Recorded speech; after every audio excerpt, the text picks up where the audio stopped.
So as we're coming up to the start of the first race, welcome to everybody to the Griffin Marine World Hovercraft Championships here at Whittlebury. Almost said Toaster. At Whittlebury, and this is where it gets serious. We had the time trials yesterday. Some of the formulas were incredibly close, so it's going to be interesting to see how that all pans out during the actual race.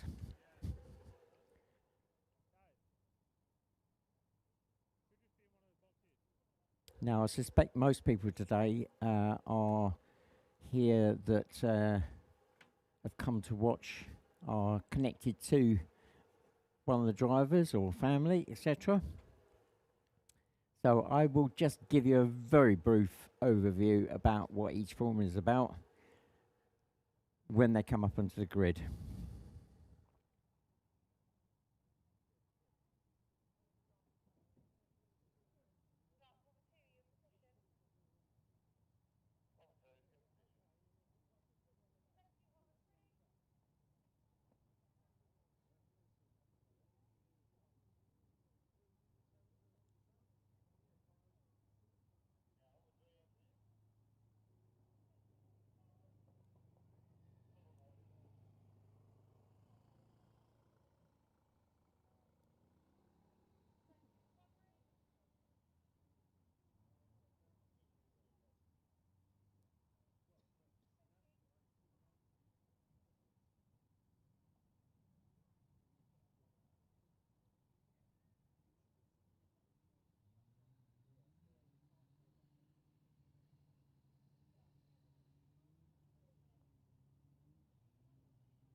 So the weather conditions have obviously changed over recent days. I've been here over a week, and when we first arrived it was rather hot, so nice to have more pleasant temperatures.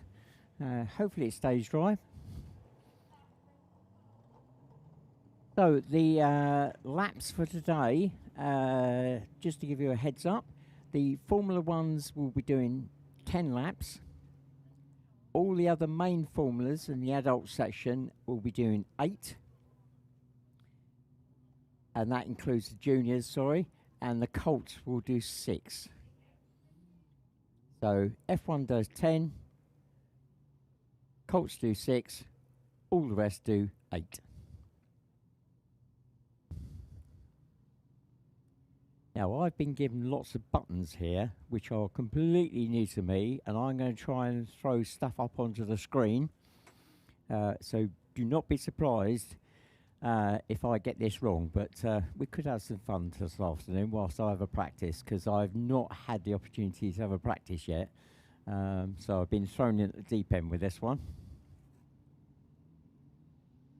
We've got a lot more cameras than we normally do, so we should be able to cover the action into the areas that we can't see, because I've got a very limited view where I am, apart from what I see on the screens.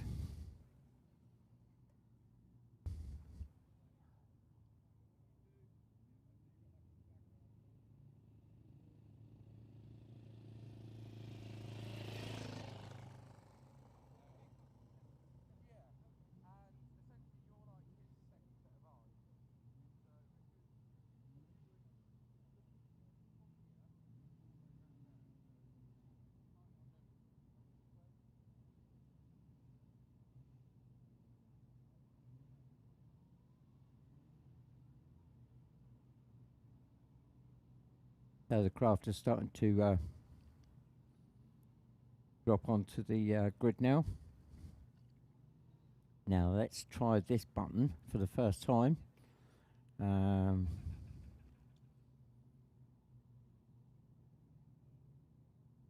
This is going to be Josh Morales, hopefully, if I can find the right buttons. Our current world champion.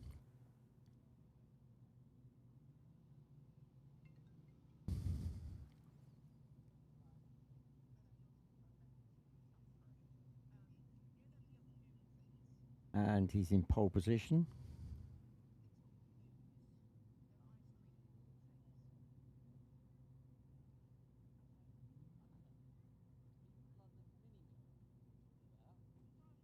And it's not coming. Oh, I've got my techie guy just appeared. There's probably a button I've missed. So Josh Morales, 43, fastest that time. Ah, there we go. Haha, did it in the wrong order. So for those of you watching either on the big screen, then or at home, there we go. That's Josh, number 43, UK. Will come out of him now. Hopefully, there we go. Nick Drew just dropping in next to him, and Nick with the second fastest time. So both drivers from the UK.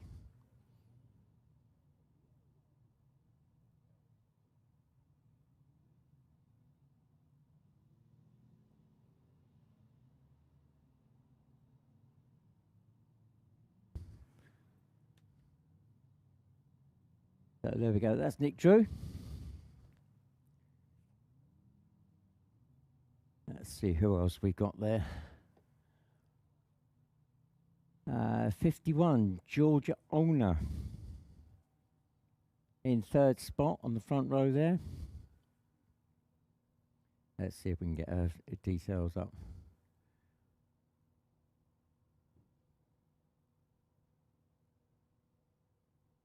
There we go. Oh, wrong one. Ah, what happened there? Wrong one.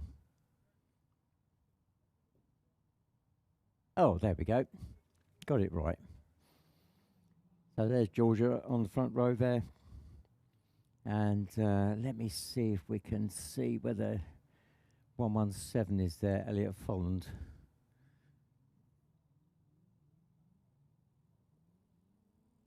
No, still waiting for Elliot.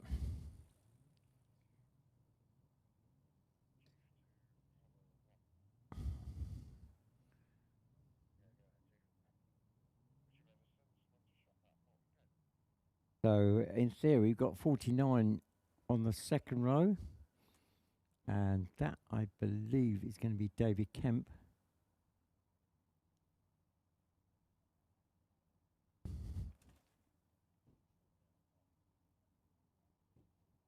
No.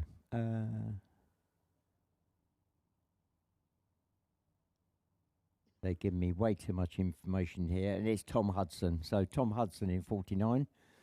Hopefully my camera crew are going to follow me along. So 277 is next. And that's where the first of the European drivers come in. And that is Gregory Lollemond from France.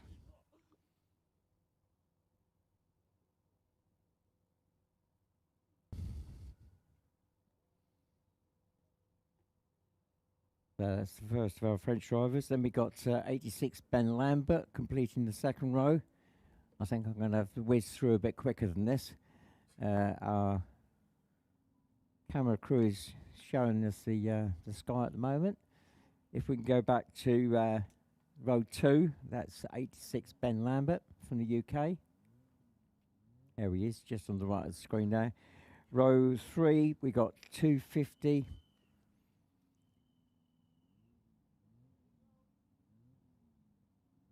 I've got to find a quicker way of accessing this because we're on the 2-minute board now.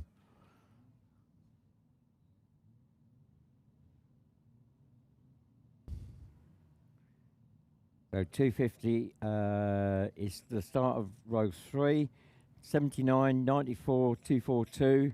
Row 4, we've got 50, 281, 260. Row 5, 115, 253, 791, 116. And right at the very back, 80 and 72. Now, I believe there's something like 20 cars. So this is the biggest grid that we've got.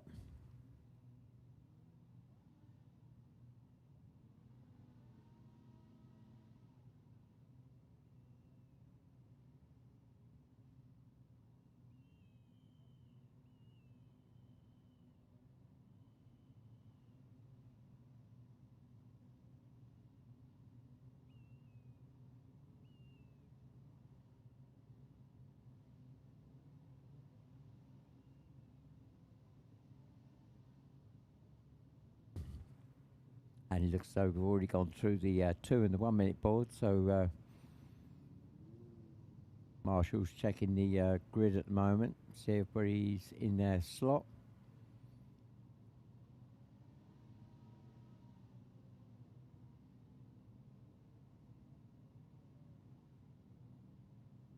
So it's a 4-3-4 grid. And Josh Morales just starting to inch forward a bit there, trying to bring the power in without moving.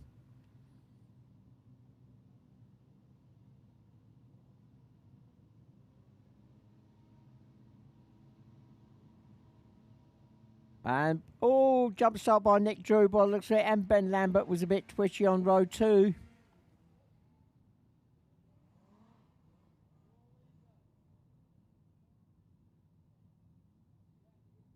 Being the first race for these guys, they're all a bit twitchy. It's nip and tuck between 43 and 81 there on the first 2 positions. We're looking at their lap times.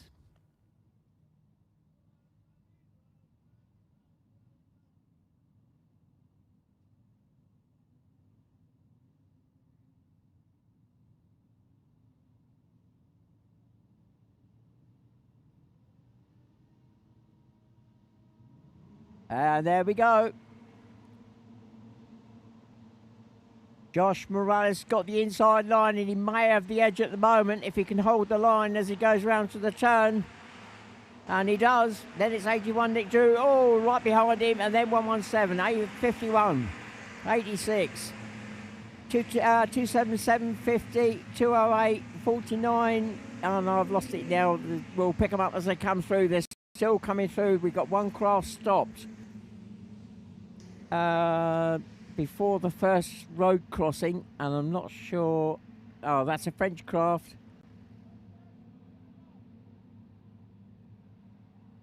I think that's number 260.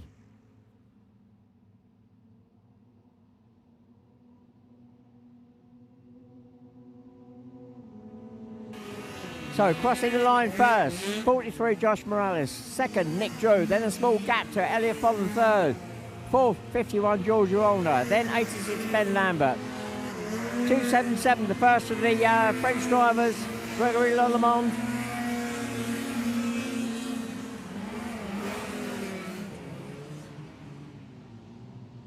Oh, and the race has been stopped.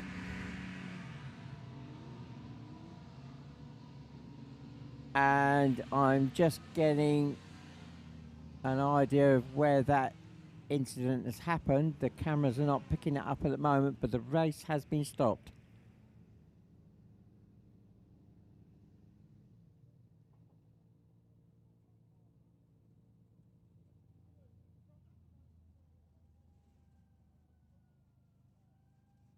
Okay, I'm going to have to wait for some information as to why that was stopped, but that will be a complete rerun.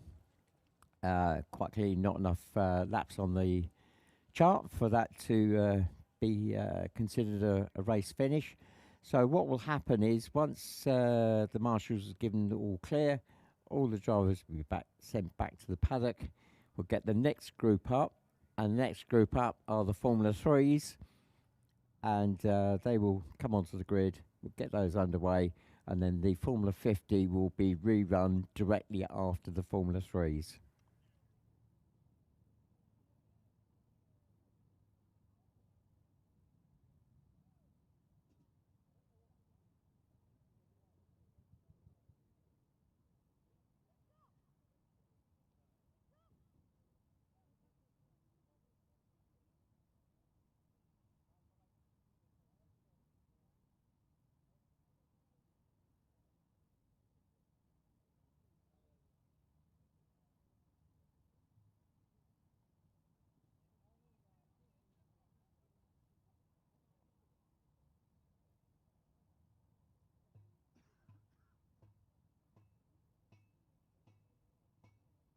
So, time to talk about sponsors, I think.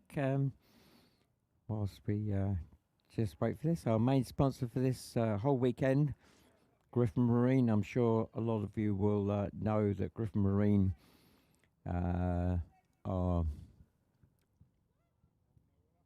one of the biggest hovercraft manufacturers around the world, and they are. If you're trying to think what they produce, well, think about the Isle of Wight crossing. They have made those two craft that run backwards and forwards, and obviously they build other craft that go off around the world, and they're associated with the boat side as well. And they've been closely linked to us over the years. They sponsored our 2012 World Championships at when they were held at Toaster, just down the road.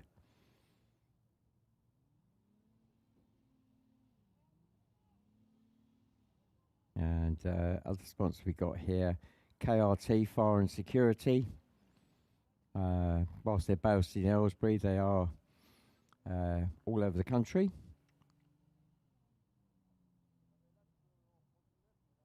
And KRT Craft, two companies connected, and they are doing the merchandise here up in the by the paddock, and they have been overwhelmed with orders, and there's been some very late nights whilst they've been here.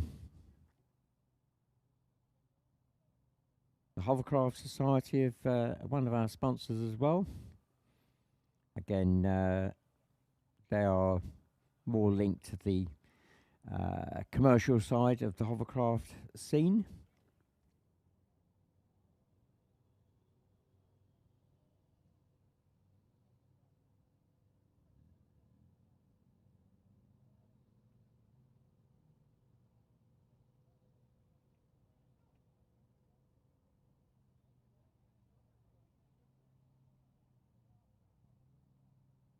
Now, for those of you obviously following the web app, that is live information.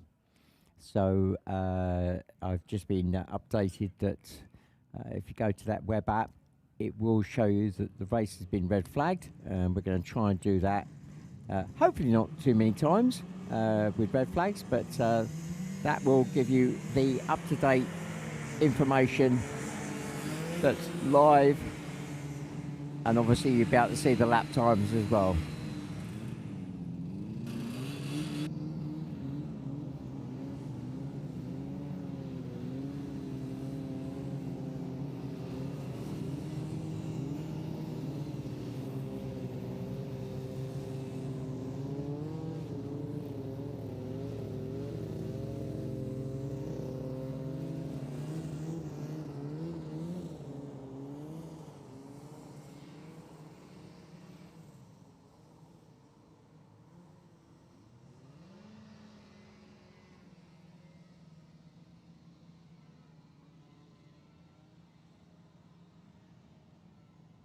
So on the Formula 50s, having focused on the drivers, I forgot to give you a brief overview of what that formula is about, but so I'll do that when they come back out for their rerun. So next group up, Formula 3s. If they're running two strokes, they have to be under 450 cc air cooled, and if they're water cooled, they have to be under 250 cc. And if they're four-stroke, then they have to be under 500 cc. And we do have a mix of two-stroke and four-stroke out there.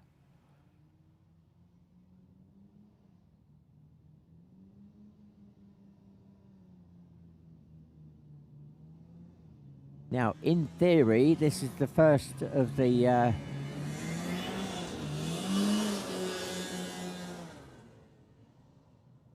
first of the three formulas that there are a father and son combination. But I'm not sure whether Dad's out in this one. Let's have a look.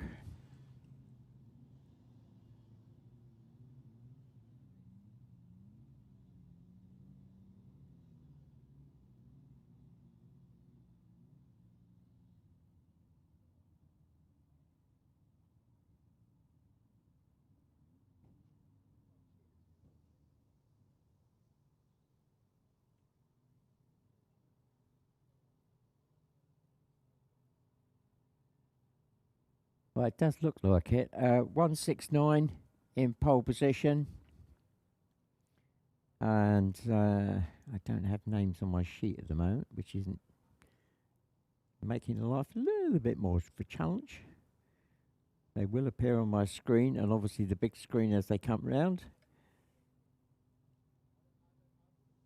So pole sitter for this race is 169 Adam Turnbull. Second spot is 147 Nathan Ash. Third spot is 155 Rupert Baker.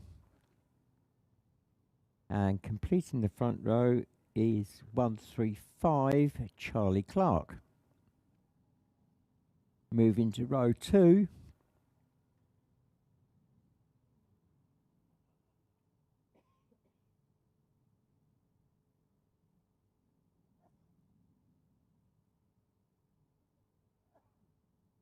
We've got 95 Kerris Rhodes. And I think that's 145 Charlie Moore. And next to Charlie we have got, I think that's Howard Ash in 144. Yeah, drivers. I've been told it's Nathan in 144. So have they done us? Okay. Have they swapped around?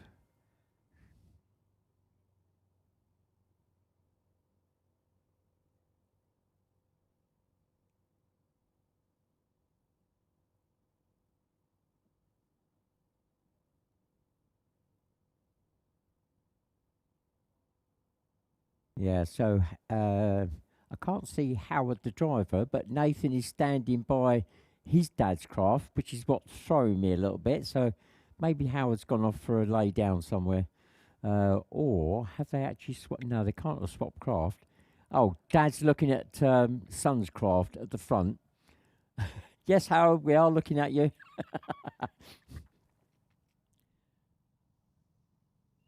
While Son at the back there chats with his mates, he now walks forward.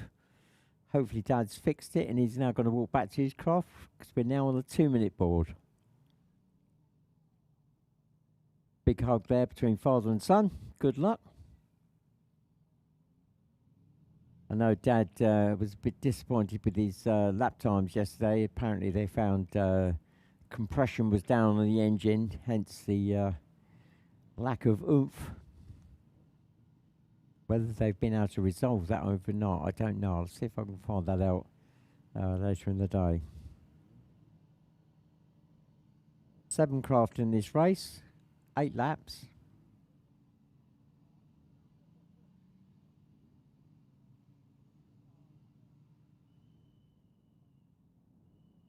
And we're on the 1-minute board.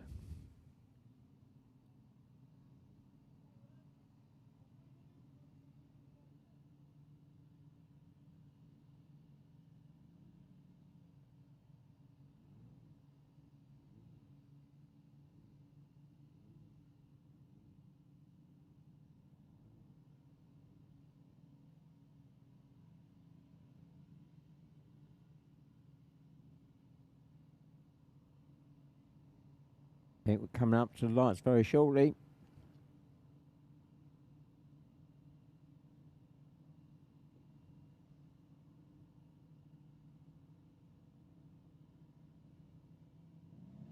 There we go. And it's, oh, Nathan Ash off to a great start. And it's Nathan Ash that goes into the lead. Can he hold it round the corner? Yes, he does. So Nathan Ash, 147, then 169, Adam Turnbull, Charlie Clark 135, then Rupert Baker 155.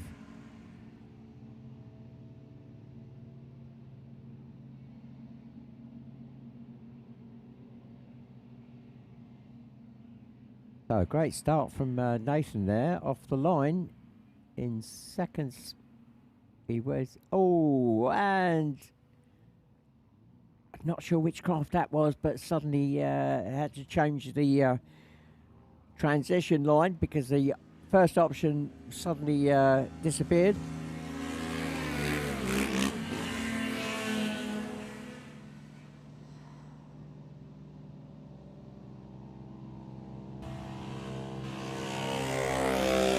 So 1.5 second gap between first and second at the moment.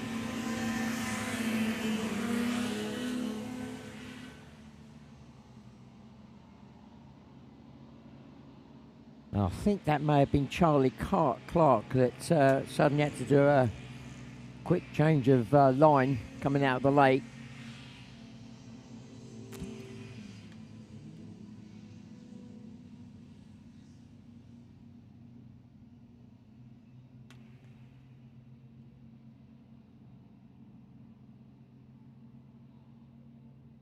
There we go, round the paddock turn, 147 and 169. Let's see what the gap is this time. 1.434, so I think that has come down marginally. But those two really romping away from the rest of the field. Rupert Baker coming through in third. Rupert almost 15 seconds back already. Then 145, Charlie Moore. 135, Charlie Clark. Then 95, Curris Rhodes. And then Howard Ash, 144.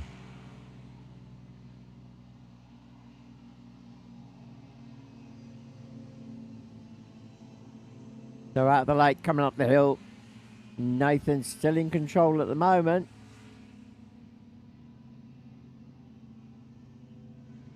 But he is under pressure from Adam Turnbull. Adam closing down. Let's see what the gap is this time. Oh, it's coming down. 1.064. So Adam is closing that gap down very slowly.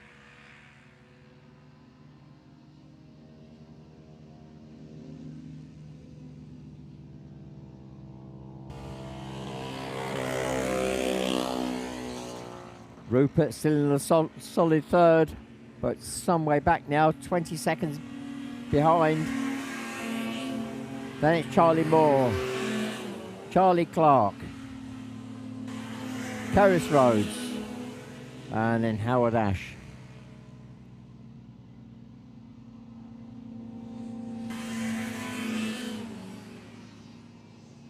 Right, round the paddock turn again. Here we go. Nathan Ash still holding on to that lead. Adam still trying to find a way through. Let's see what the gap is this time. Oh, it's opened up. Adam dropping half a second on that last lap.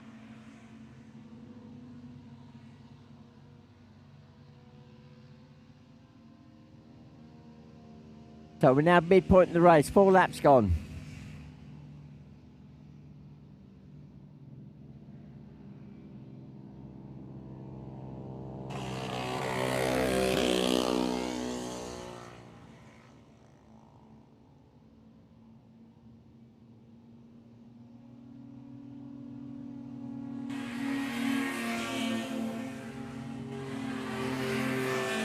Well, coming out of the lake. See, I think that's... oh, there's a change. I was wondering whether that was a back marker, but no, it's not. We got a new leader coming out the lake. It is now Adam Turnbull. 169. Then Nathan Ash in 147, so 1.5 seconds the gap between now Adam the leader and Nathan in second.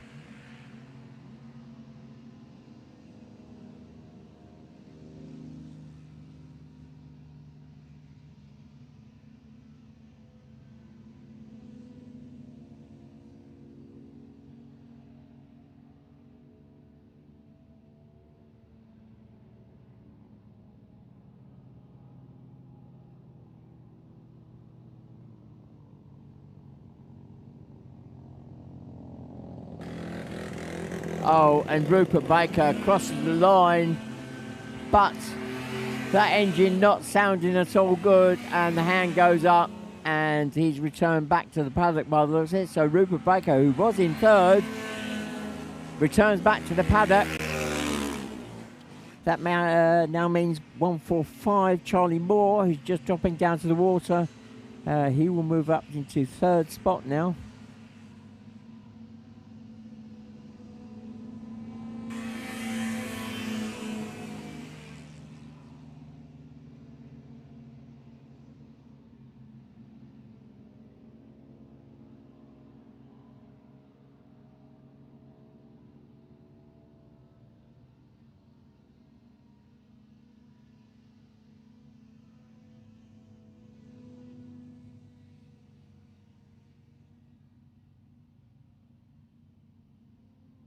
So Charlie Moore around the paddock turn. The run to the line. Let's see how far he is back. Good. Well, our leader almost not that far behind. So last lap board has gone out. 1 lap to go. Nathan Ash now 4.669 seconds behind Adam Turnbull, the leader. So looks as though Adam was just biding his time to try and find the right place to make the pass, with Nathan getting the good jump on the actual start.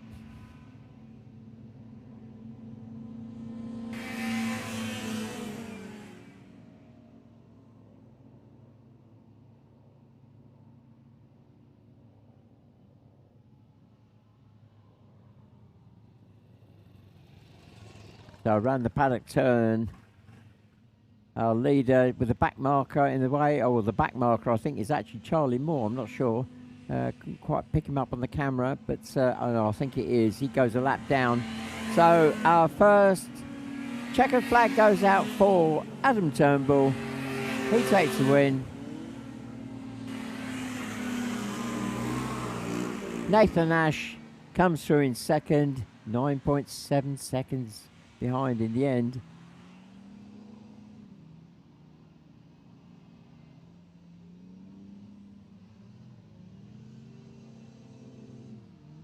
Charlie Moore will take third, number 145. Fourth will go to 135, Charlie Clark. Fifth will go to number 95, Kerris Rhodes. And sixth will go to 144, Howard Ash.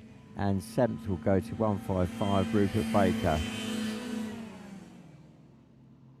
So totally UK driver field for that particular race. And the Formula 50s already lining back up for their rerun. So Formula 50, based around the Rotax 503, twin-cylinder, air-cooled, 50 horsepower, standard. There is a weight limit on this category, so it's the only category that runs that particular element.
Brave.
Coming up to the lights very shortly now. Gregory Lallemande off the grid.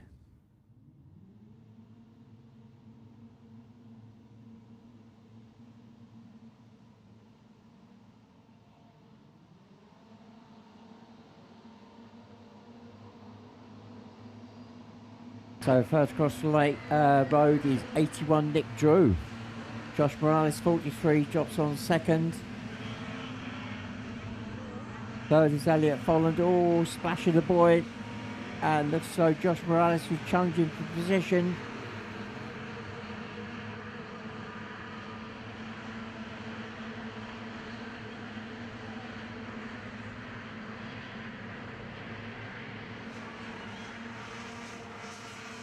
And as they come around the paddock turn, it's still 81 Nick Drew, but Josh Morales looking to challenge for the lead as they cross the line. What is the gap? The gap is .735 with Elliot Folland in close pursuit in third, 1.1 seconds behind. Then Georgia Olner, Richard Worthington, Ben Lambert, Josephine Fong, Ree Barnes, David Kemp, Maxime Richard, Kian Olner, Maxine Huru, Anthony Teixeira, Craig Emery, then 2:16.49.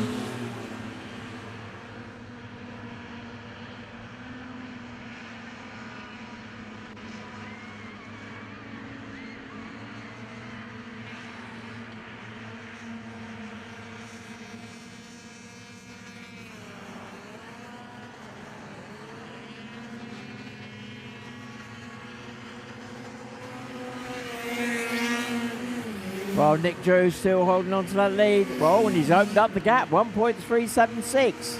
Then Elliot Folland, 2.7 behind.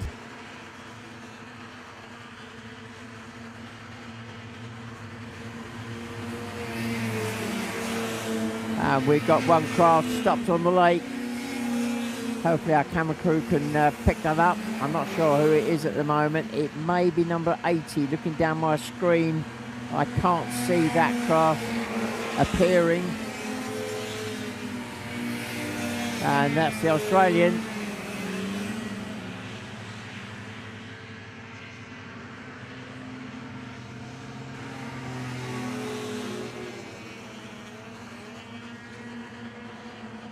Just had a heads up that it's 791 that stopped on the lake.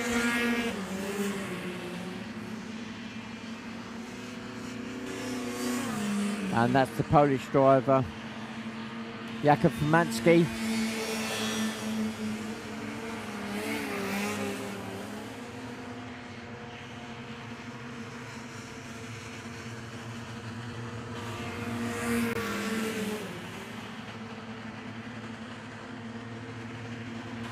So as the two front runners go across the lake,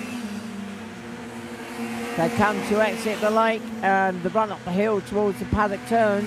It's still Nick Drew, 81, still being chased by Josh Morales, 43. They're heading to the midpoint in the race now.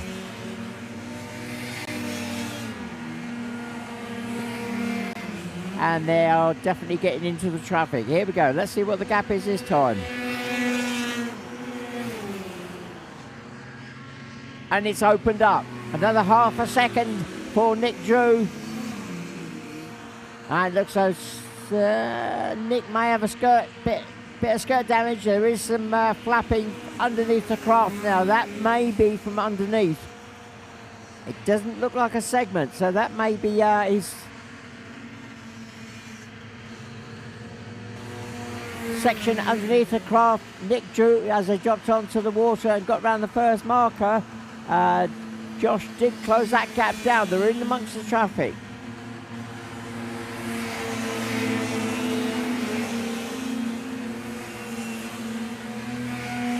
So around the paddock turn, where are they? In amongst the traffic for sure. 81 Nick Drew still in the lead.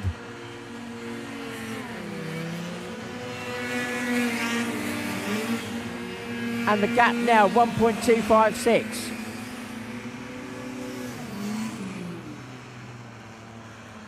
And the race has been stopped. There is a red flag.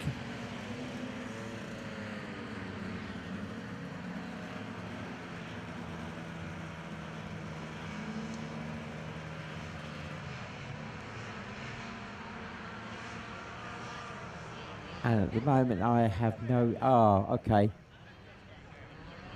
Yeah, so 791. Jakub Furmanski, that craft is sinking.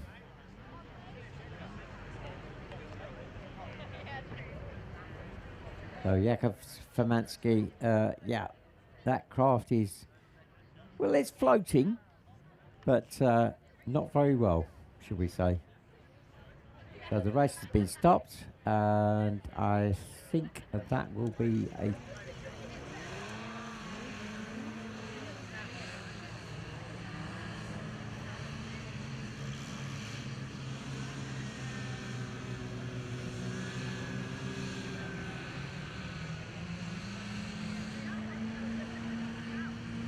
So I've just had it confirmed that race is complete.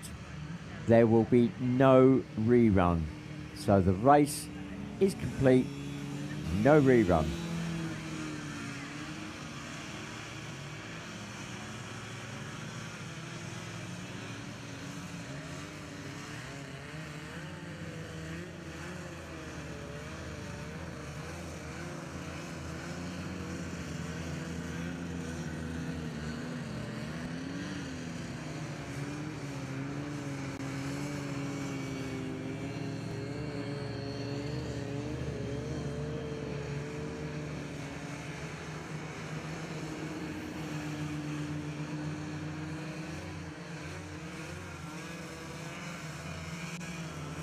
So the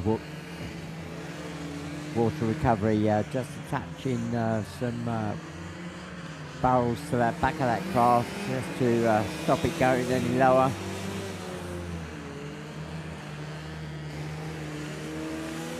And help with the flotation while we get that craft back to the bank.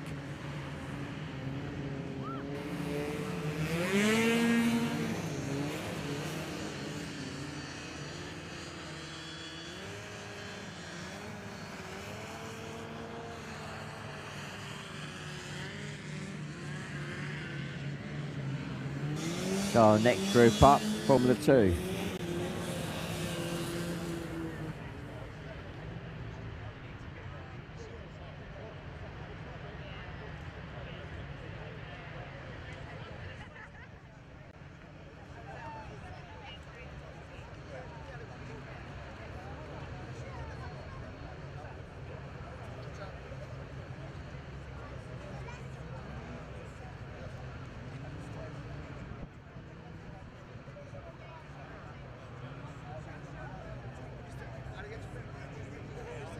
Well, the Formula 2 grid's starting to form up now. Up to 600cc 2-stroke, 750cc 4-stroke. Pole sitter for this race, running a 4-stroke. That's Peter Symes Thompson, number 89. 77, George Barnes just dropping into position now in second spot. So 2 UK drivers on the front row. And then we got the rare situation where we got 2 Swedes in third and fourth. We got the father and son combination.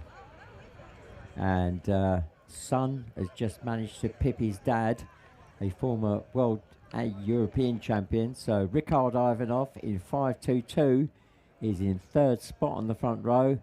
And then his father right there next to him in 5.21. As I say, a former world and UK champion. Looks like they're just discussing the race line there together. Right, moving to row 2. We got 353 Mario Koll from Germany.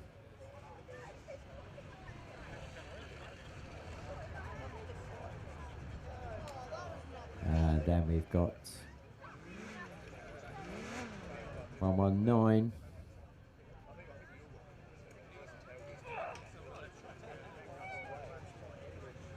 And that is Josh Trussler. And then we got 59 Oscar Lewington. So both those British drivers. And then on row 3,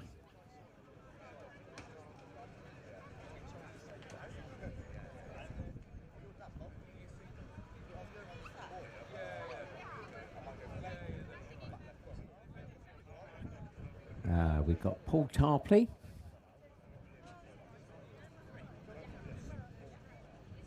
And then next to Paul, we have got, who have we got there? 66 Phil Tassel. And then alongside Phil, we got 45, and that's going to be Charlie Moore. Sorry, not Charlie Moore, Charlie Metcalf. They do run as a team. They confuse the hell out of me because they've both got the same initial for their surname. So it's Charlie Metcalf in 45. And then alongside Charlie, we have got, the French craft, 275.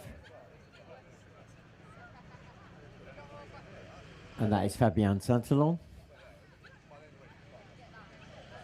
And on the next row, which is row 4, that is sounds like we're coming up to the 2-minute board very shortly, but it's Oliver McIntosh. Then another French driver, 228. And that Thomas Richard. And then we got 46. And that is Luke Hudson completing that row. And then right at the very back, we've got number 40, and that is David Worsdell.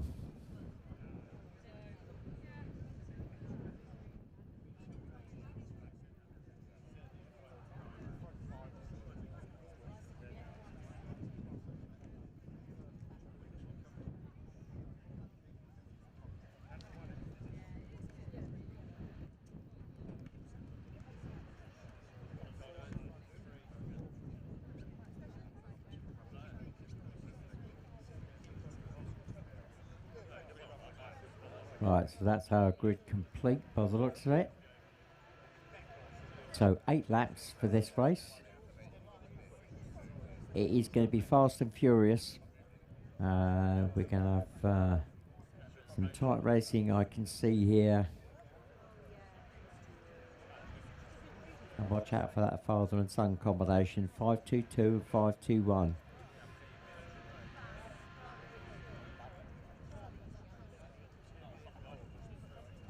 And we're on 2 and hold. So a small delay for the start of this race.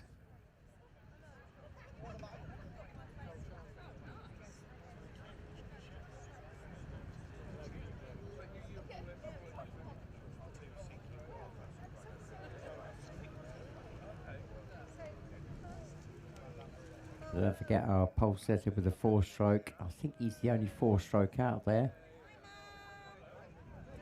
And oh, we're looking at the public area, and they can see themselves on the big screen. Hello, everybody.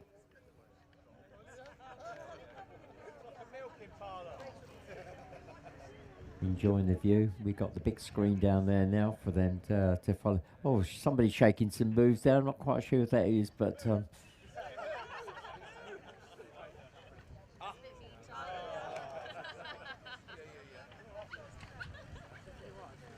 I'm not sure what the delay is at the moment. I don't know whether, not sure whether. I think they've cleared Yakum from the course, so I think we're just waiting for race control to be ready for the start.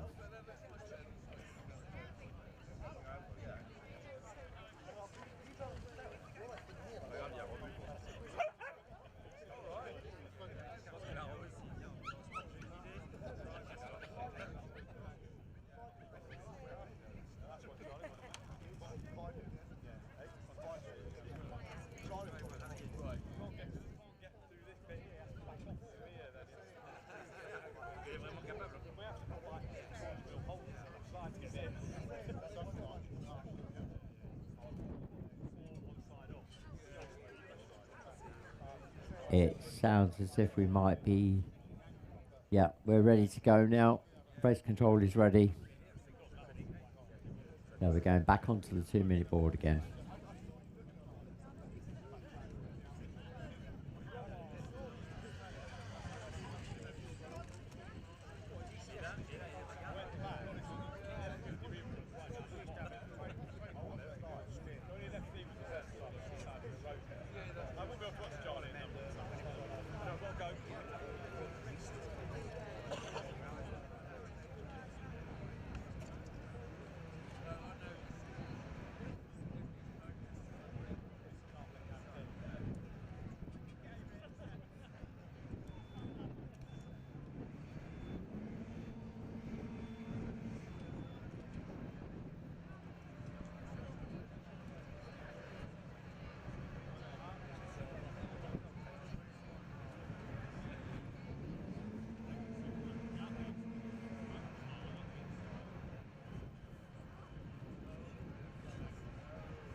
Here we go, we're on the lights.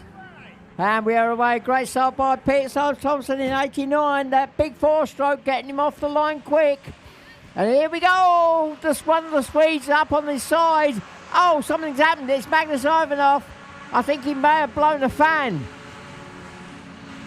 Magnus getting the craft right up on its side into the turn. I saw something come off. It may have been a fan gone. But Rickard continues on.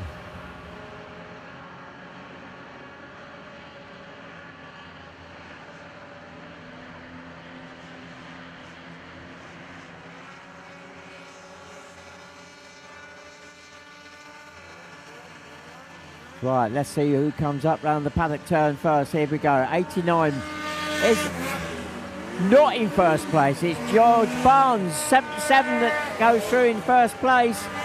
Pete Thompson 1.4 seconds behind. Rickard Ivanov in third. Mario Collin fourth. Josh Russell 119 in fifth. Luke Hudson, Oscar Lewington, Phil Tassel, Charlie Metcalf, Fabian Santalong. That's as they're coming through at the moment. Ollie McIntosh. Still coming through. 40, David Worsdal. 228, Thomas Richard.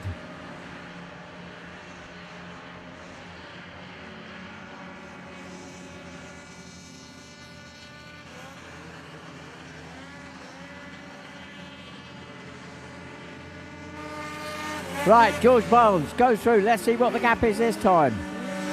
It's 1.9 seconds, so George has opened up the gap. Peter Symes Thompson, 89. He's now under threat from Rickard Ivanov. Rickard swinging wide, and Pete has lost the segment on that rear right corner. And that will have a small impact, so let's see how that pans out, because Rickard, when he went through, he was 1.89 seconds behind. So the first three still very much in touch. The German driver, 353 Mario Cole, is in fourth, but dropping back just a few seconds. Right, they're already amongst the back markers. There they go through the line.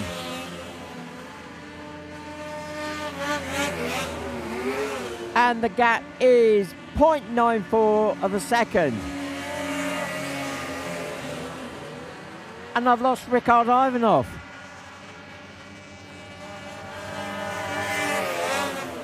I've lost Rickard Ivanov somewhere. He's tumbling down the screen.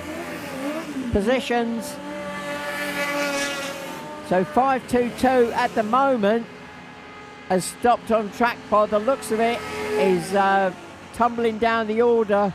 Meanwhile, our two front runners coming out of the lake. It's still 77, 89, locked in battle there.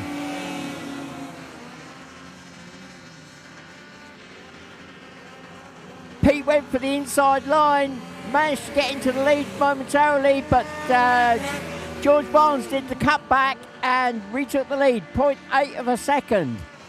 The gap as they cross the line, they're still going through the back markers. Ollie McIntosh, number 60, goes a lap down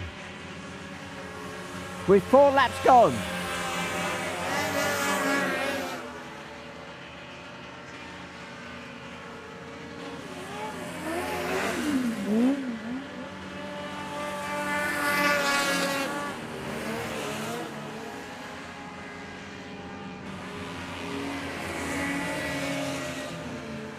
So up into third now is Mario Cole. Fourth is Josh Truster. Fifth, Luke Hudson. Sixth, Oscar Lewington. Our front runners coming through.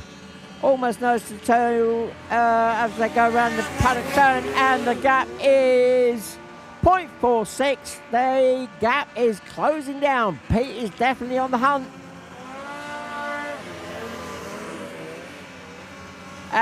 George is looking behind. Going round the turn as they go to the crossing and onto the lake. George knows he's there. He's feeling the heat. Again, they're coming into back markers. Across the lake, it's still 77. Still being chased by 89. The last time through, it's 0.46 of a gap. Let's see what it is this time. As they cross the line, that will be 6 laps gone.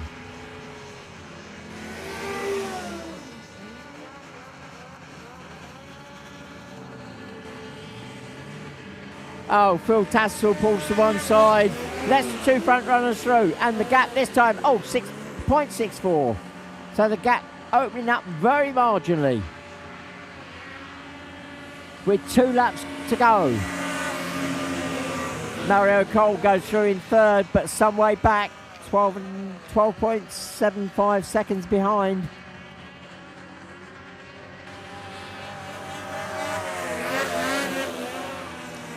And 119, Josh Truster goes through in fourth. Luke Husland just going through, number 46, in fifth. And Oscar still in pursuit in sixth spot. Right, here we go. The two front runners. Who's going to come across the line first? It's still George Barnes. What's the gap this time? 1.18. So the gap has opened up, but they are in the traffic with 1 lap to go. They're on the last lap board. Oh, no Satalis across the road. Pete took a different line, took a wider line, and this is going to be close as they go across the lake now. Almost nose to tail, about a gap, craft gap at one point there. Out of the lake.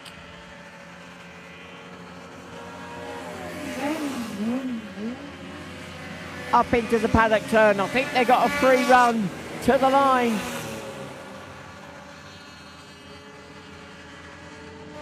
And taking the first win is George Barnes, 77. Peter Symes Thompson, 89, comes through in second. 1.148 seconds behind. Third, I'm looking back for third. That is going to be Mario Cole, some way back. That's what's showing on my screen. There it goes, he cruises across the line. Mario Cole comes through in third. Fourth across the line is Josh Trussler, 119. There we go. And Luke Hudson crossing the line now, 46 in fifth. Sixth across the line, Oscar Lewington, 59.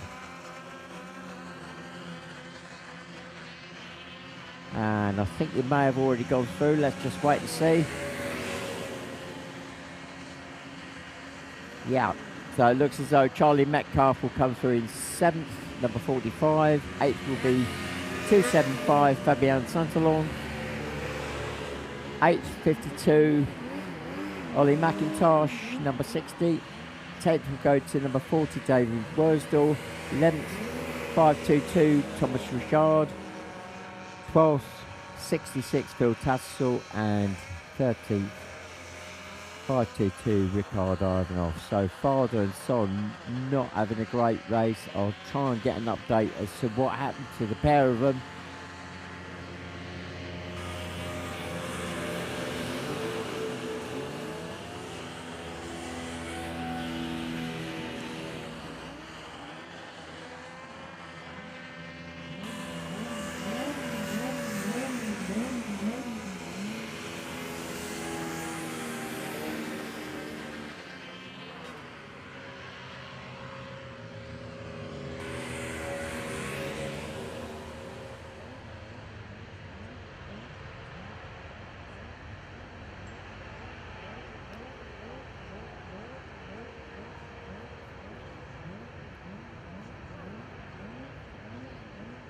So it looks as though we've got the Colts up next. Don't forget the Colts are only doing 6 laps.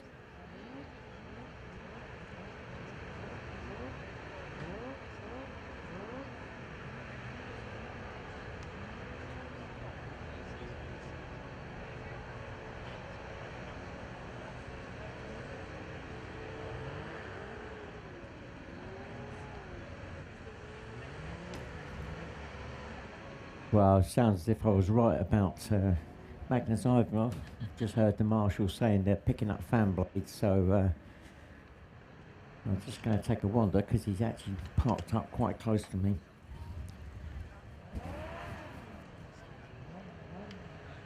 So yeah, and The thrust fan is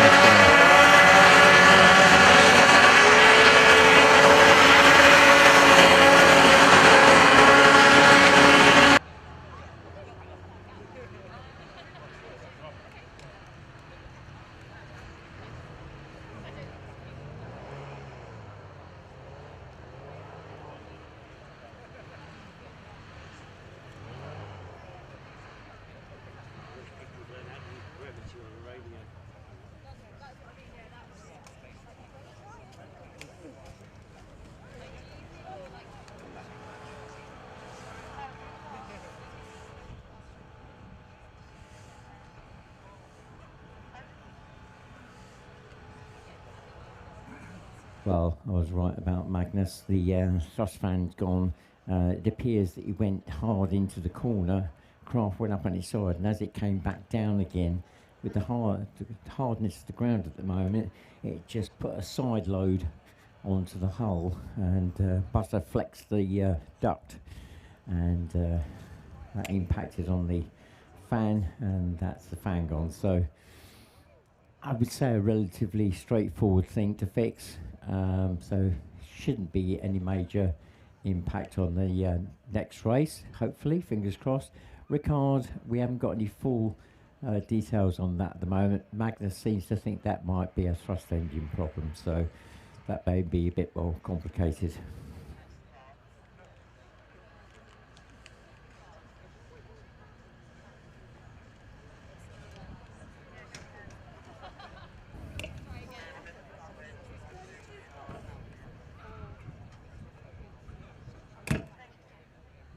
So the Colts,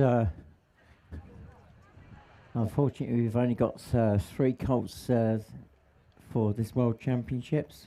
This is unfortunate, but that's the way of things. Kids grow up, and they're aged 10 to 13. And we've got 3 signed up, but we've actually only got 2 on the grid.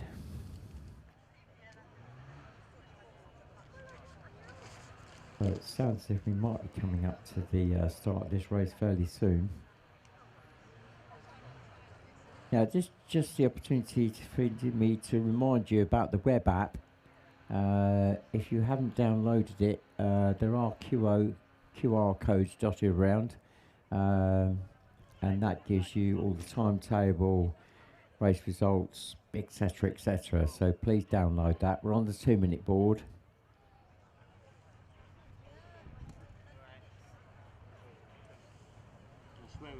And you can go in and check driver profiles, timetable, the live results, etc., etc. Our sponsors. So 79 Hayden Norman, our pole sitter for this race, and he's age 11 from the UK. Both these, well, let's see the other one. I think that's both from the UK. The other craft on the grid for this race is, let me get my sheet up, 98.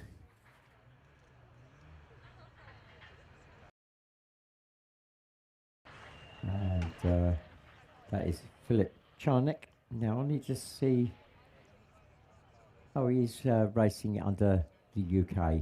His parents are Polish, and but he's actually racing the UK number. So Philip Charnick, there we go, UK.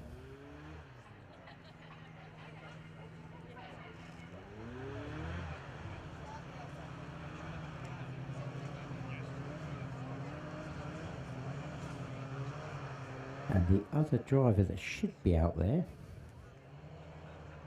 is one of the Phoenix drivers. I'm just going to see which one it is. 1, 3, 4. Oh, Digby Dorman. So Digby Dorman not got into the race for some reason. I'll see if I can dig into that. But the 2 craft that are on the grid, they've now left and they are into the race. So 6 laps.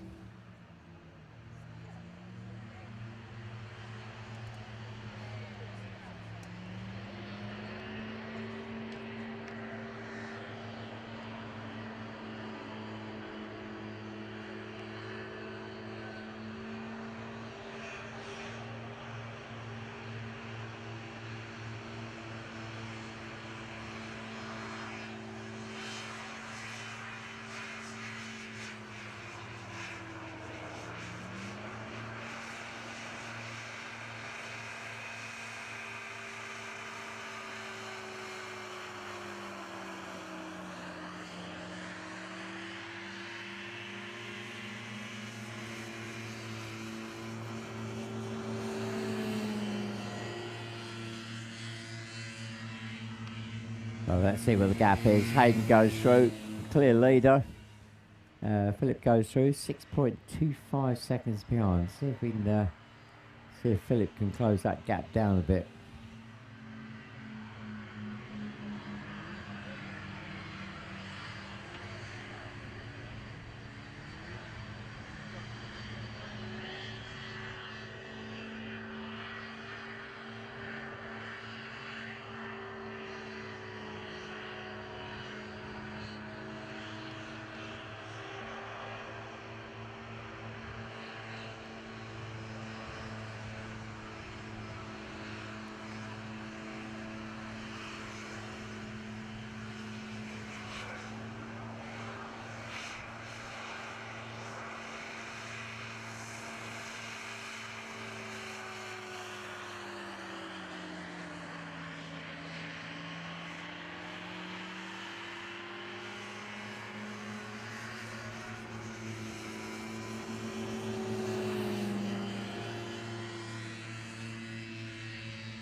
Well, the gap now is 6.98 seconds.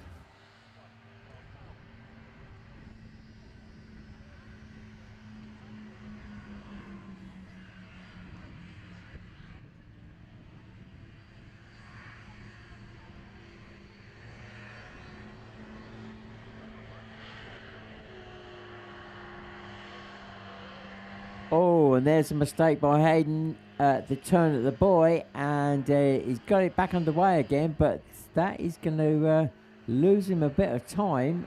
So Philip may be able to close that gap down a bit on this lap.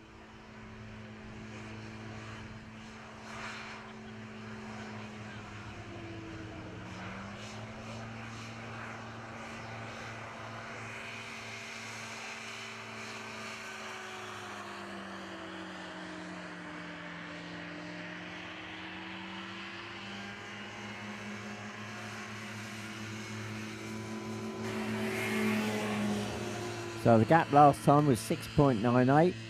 What is it this time?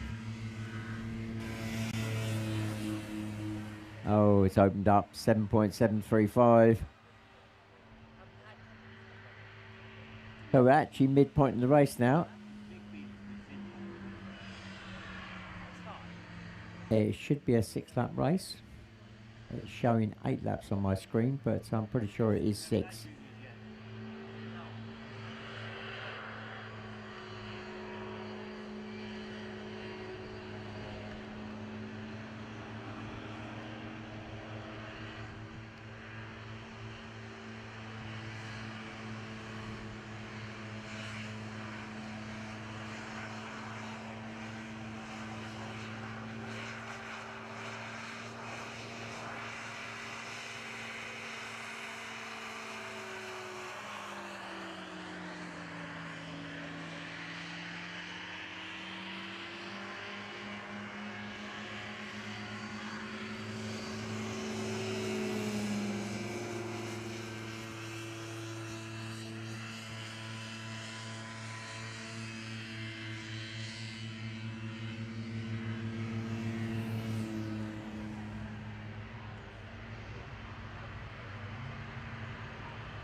The gap opening up to 11.5 now.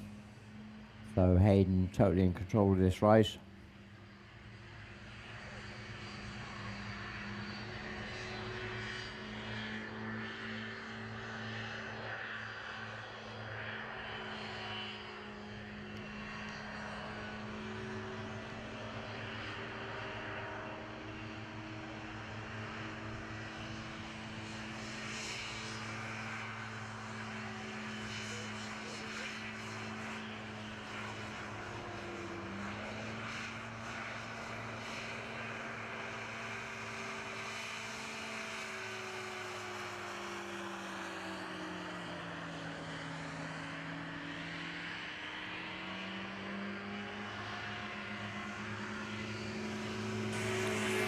The last lap board is now up, so 1 lap to go.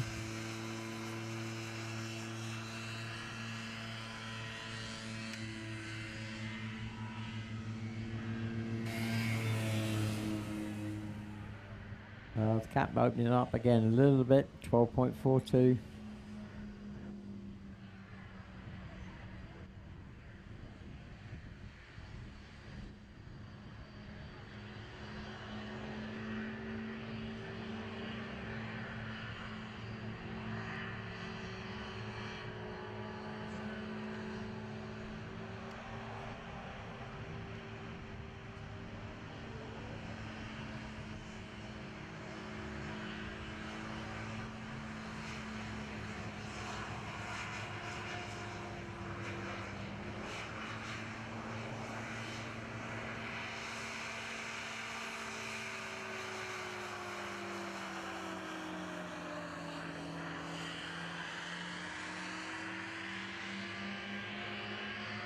So, Hayden Norman for the Colts takes the first checker flag of the weekend for the Colts.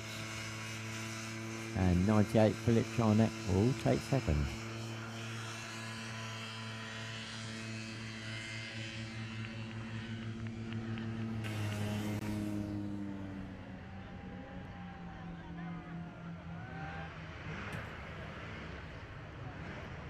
Form the rest lining up now on the grid. Single engine, unlimited capacity, and that sounds like the 5-minute board, so we're just 5 minutes away from the start of this race.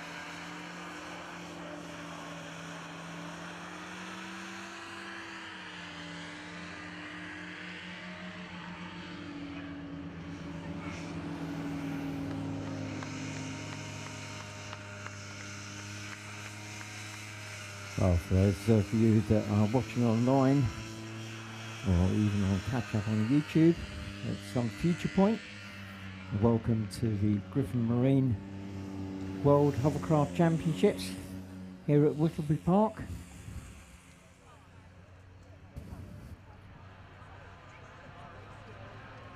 Let's start running through this grid.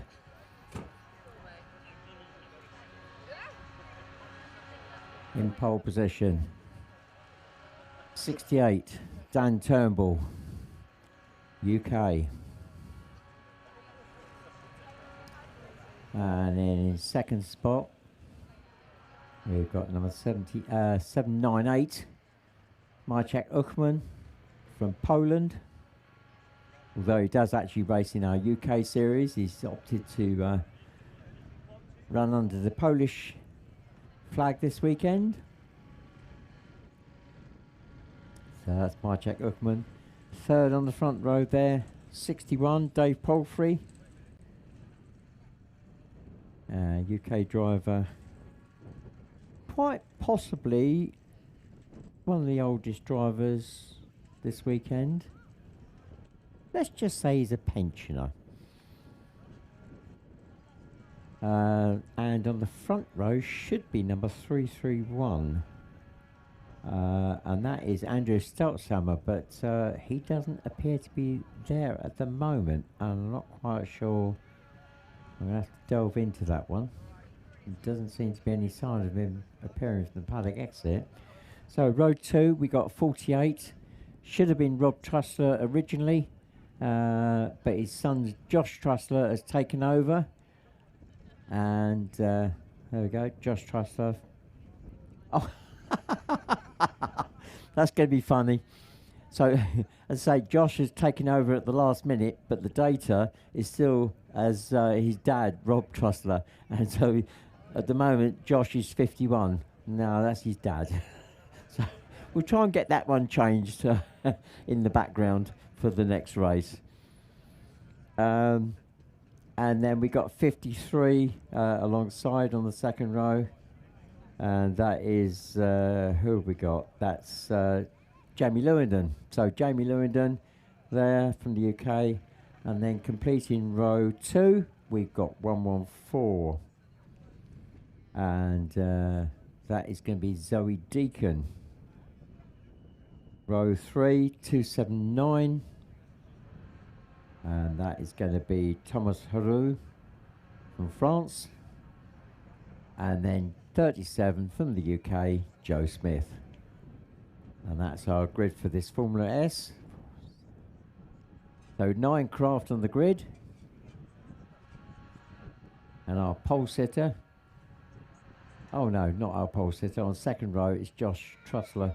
Just creeping forward a bit there. So the grid marshal just pulling him back into position. 8 laps for this race.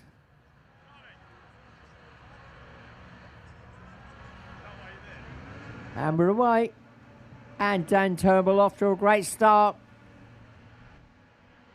In number 68, but Dave Palfrey in pursuit. Oh, big impact there between Jamie Lewington and Dave Palfrey. But they both got away. Big side impact there, but 48 Josh Trussler spins out. I'm not quite sure what caused that as he lost his runners. No, he's looking at the side skirts. I probably need to see a replay there, but Josh Trussler, 48, pulls off to one side. He's trying to sort out the side of the skirt section there, the trim on the top, so I'm not quite sure what caused that. See if we can get a replay. Meanwhile, 68 Dan Turnbull goes through, the clear leader at the moment. 61 Dave Palfrey in second, then 798 Maciek Uckman, 53 Jamie Lewington. He's currently in fourth. Then the gap, 37 Joe Smith, 114 Zoe Deacon, then 279 Thomas Heroux. And Josh has finally got underway, but quite possibly a lap down on the front runner, who is the clear leader at the moment, Dan Turnbull. The gap from down in 68 to 61 Dave Palfrey the last time through was 5.6 seconds. Well, David Palfrey was involved in that side collision, so hence that gap. Let's see what it is this time. It looks as though it's opened up. Yeah, 7.75.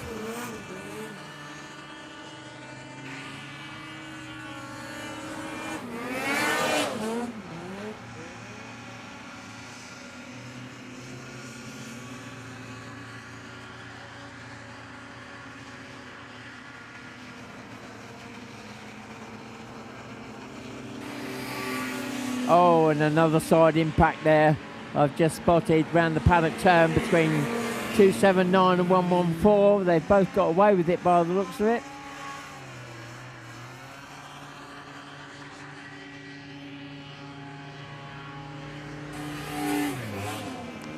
And 3 laps gone now. Dan Turnbull goes through.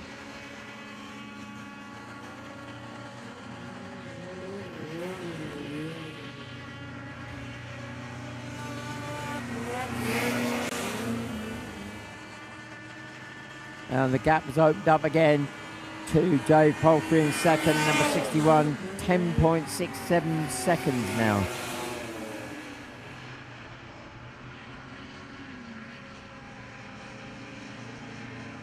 And 279 coming out of the lake there around the paddock turn.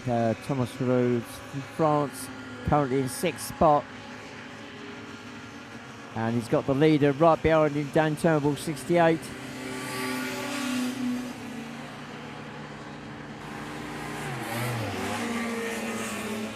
Right, we're now midpoint in the race. 4 laps gone.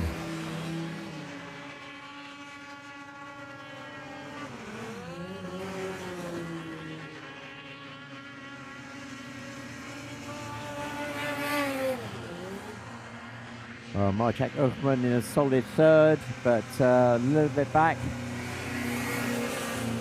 So the gap between first and second is 10.78, and then we've got a gap of 5.87 from second to third.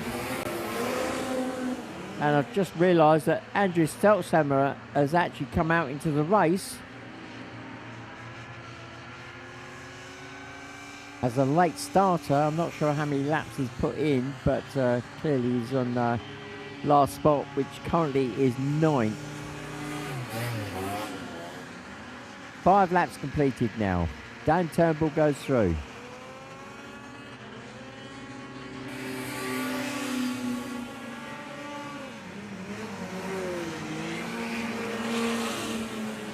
Dave Palfrey goes through, 61 in second, 12.86 seconds behind now. Marcek Uckman goes through. Oh, Marcek has closed the gap by the looks of it, very slightly on Dave Palfrey. So Marcek Uckman, 7.98, just 8 seconds behind now.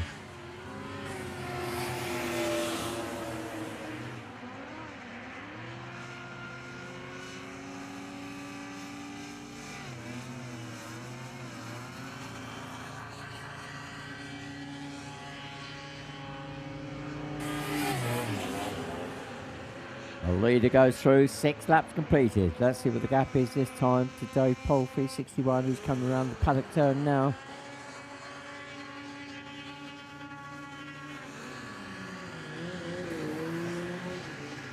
And 15 seconds, so that gap is opening up.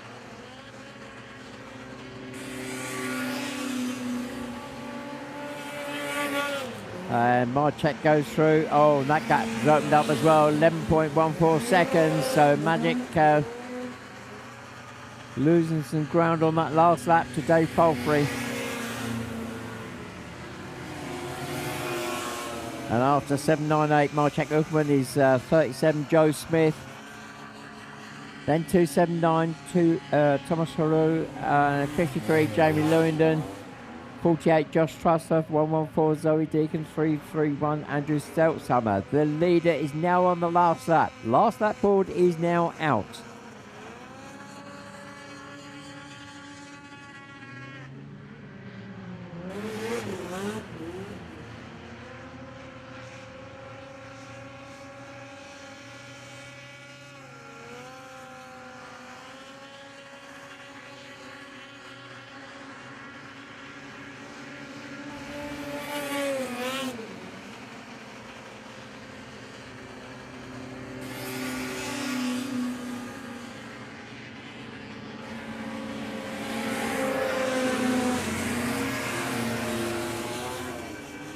Let's see if our camera crew can pick up our leader.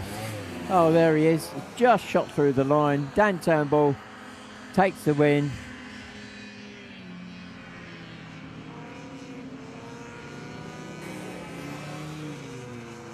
Still waiting for Dave Palfrey to come through. There he is, round the paddock turn. So Dave Palfrey, 61, takes second.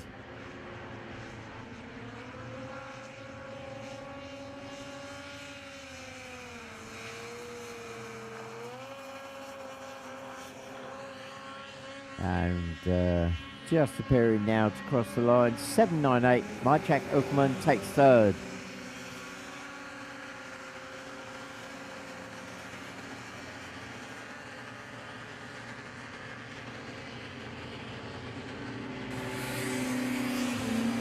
And Joe Smith, 37, takes fourth. I'm sure he's going to be very happy with that. Fifth will go to 53, Jamie Lewington. 6th goes to 48, Josh Trussler. And 7th goes to 279, Thomas Roux. 8th goes to 114, Zoe Deacon. And then from Austria, in 9th place, 331, Andrew Stelzhammer.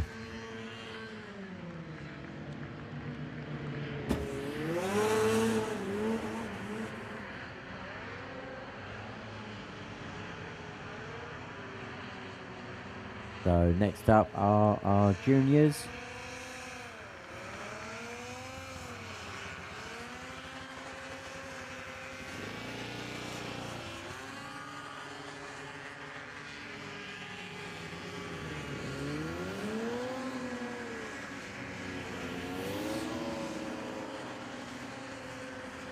So let's start looking at our juniors as they start coming onto the grid.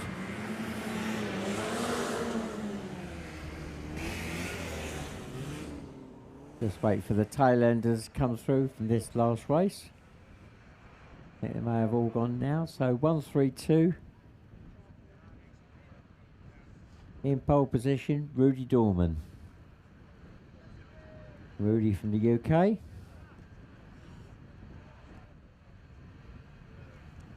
And second spot, I think we're still waiting for. And that is going to be, look at my grid sheet. That should be 44, Lily Elston. Now, Lily went for a swim yesterday, so hopefully all good. Can't see her on the grid at the moment. Third spot, 75, Harley Allman. Harley from the UK, 16 years of age.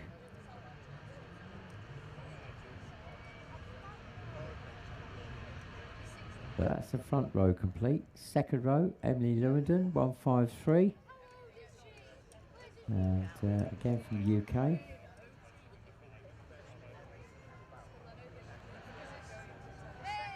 And not having a good day yesterday, but watch out for him. Number 4, Theo Spedding from the UK.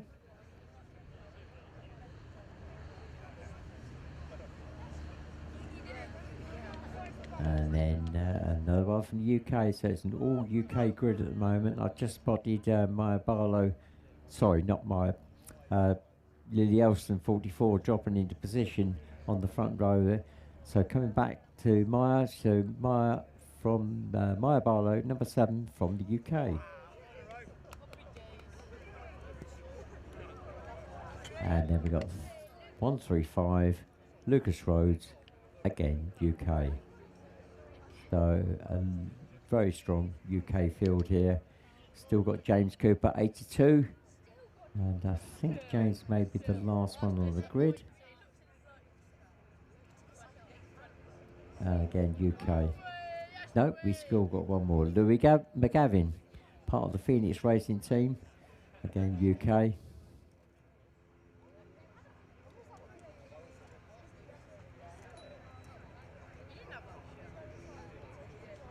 And it sounds as if our race control is ready. And there's a little bit of coursework being done. I think that's been done now. So we I think we're good to go.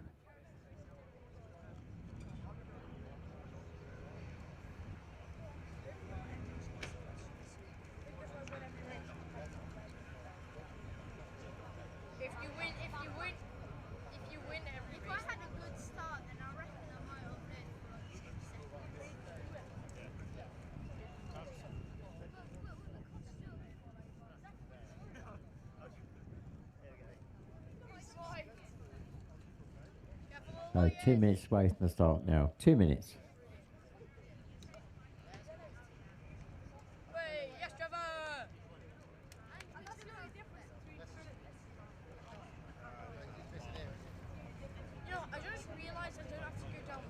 The juniors are doing the same number of laps as the adults. So 8 laps.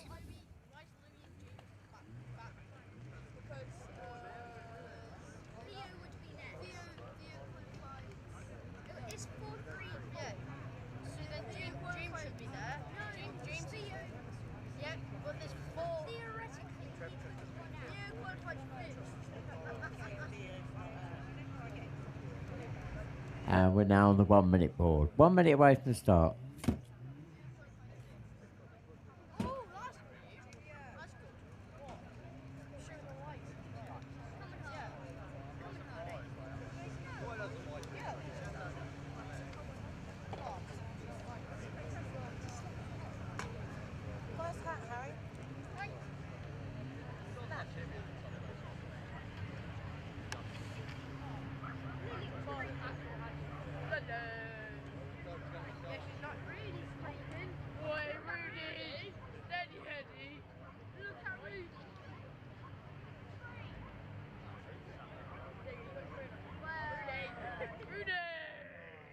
Rudy Dorman there, just getting a little bit too much power on there and creeping forward, so And to pull him back into his grid slot.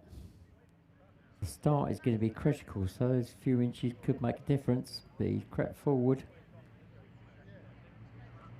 Right, we're back into position.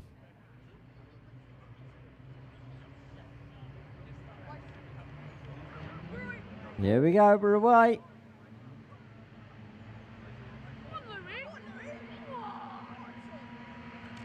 Right, is Rudy Dorman, 132, and Lily Olsen alongside, bit of a bump there, but nothing major. So it's 132, 44, 75, 135, 82, 7, 153, 47.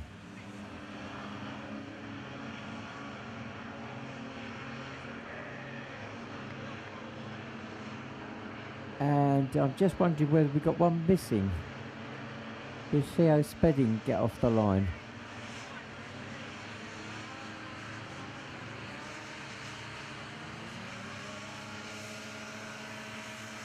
Or did he make it on?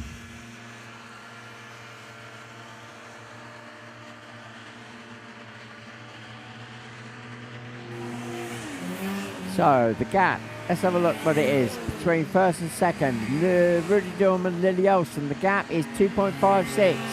Then Harley Ullman, 75 in third, 2 seconds behind. Then Lucas Rose, 135. James Cooper, 82. Maya Barlow, 7, 153. Emily Lewandon in 7th. 8th is Louis McGavin, 47.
I've just been realised I switched the mic off, so I might have been quiet for a few moments there, accidentally.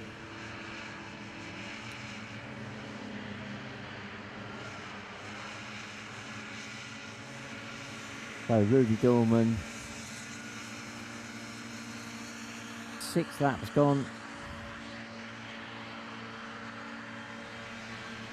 Clear leader, Lily Elston is second, 2.2. So Lily has actually closed that gap down to Rudy.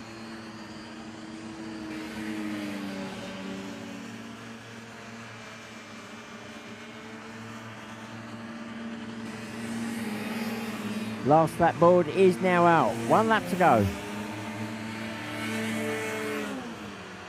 The gap 2.54 between Rudy Dorman and Lily Elston. And then the gap to Harley is 7.52. Now the 2 front runners are in traffic. Dropping down to the water, 132. Rudy Dorman's got one craft in front of him and he goes through on the inside. Lily goes through on the inside hopefully as well.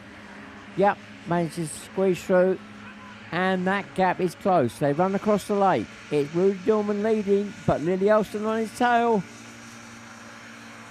Just a couple of craft lengths in it.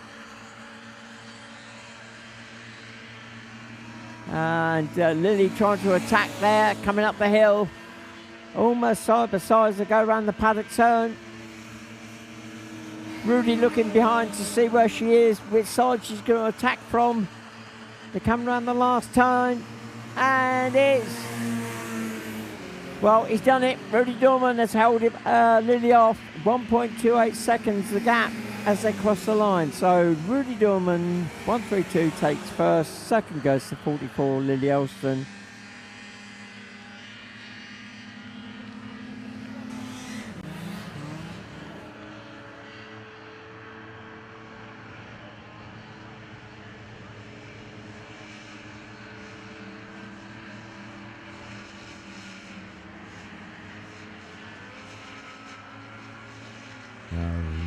Where are we? Harley. I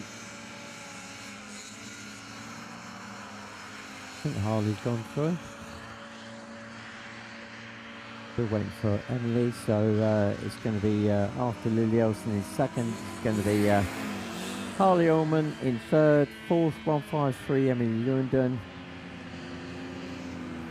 Fifth just crossing the line now, number 7 Maya Barlow. 6 across the line, 82 James Cooper, 7th 47 Louis McGavin, and 8th 135 Lucas Rhodes.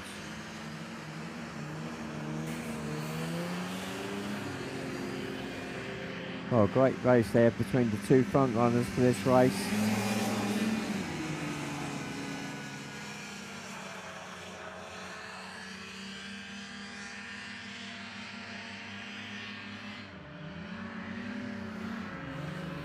Right, here we go.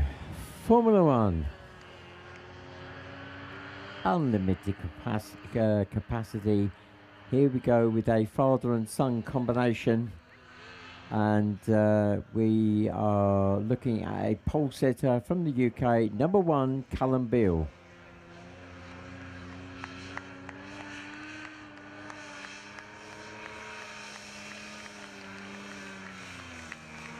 Second spot, number 14, from the UK, Adam Turnbull.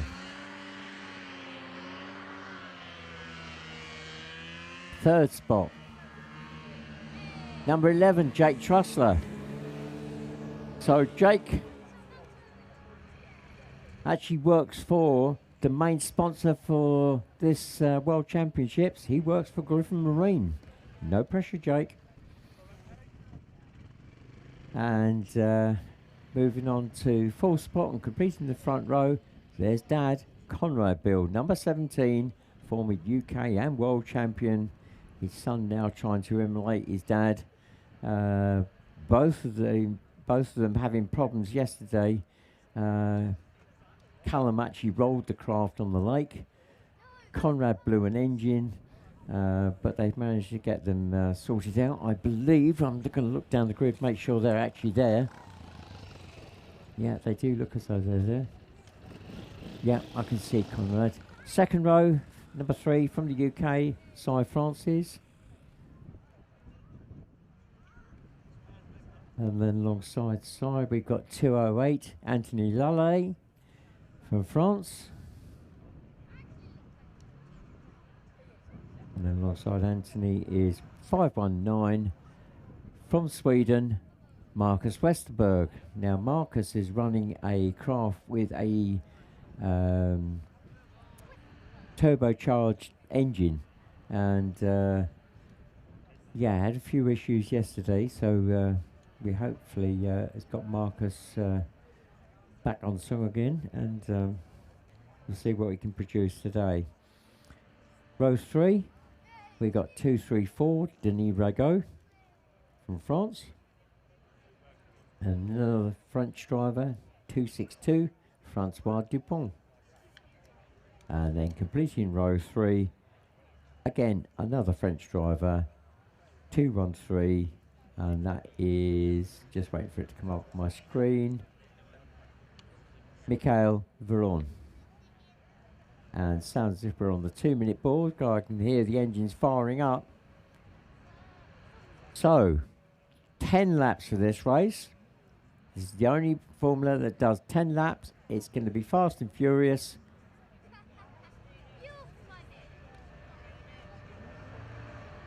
And looking at the grid, it looks as though number 3, Cy Francis, is not there.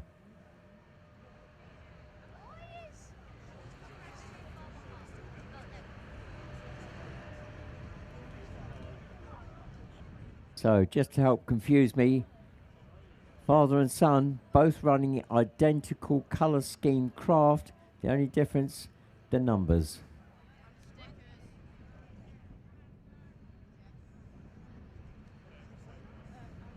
Now, Adam Turnbull, 14. Although he got the slightly, and it was slightly marginally close, slower lap time for this grid, he is incredibly quick off the line. So this race could be won and lost as they go off the line. And Adam just gave it a squirt of thrust, bit too much, and he's moved out of his grid slot. So quick push back.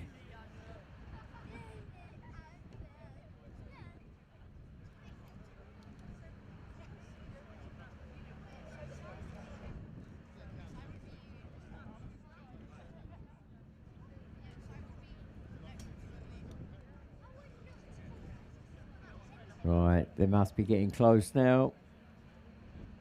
Engine revs building, and we're away. Oh, Adam off to a bad start. And he's squeezed, and he's in third spot. So, into the first turn. Who's going to be out first? It is number 11, Jake Trussler. Well, that is a turn up. 1, Callum Bill. 17, 2, 3, 4. And there's a red flag. Oh, I've just seen Adam Turnbull's rolled his craft. The run down to the first turn, I don't know how that happened. I don't know whether it got picked up on the camera. But Adam Turnbull has rolled his craft. Let's see if our camera crew actually picked that up.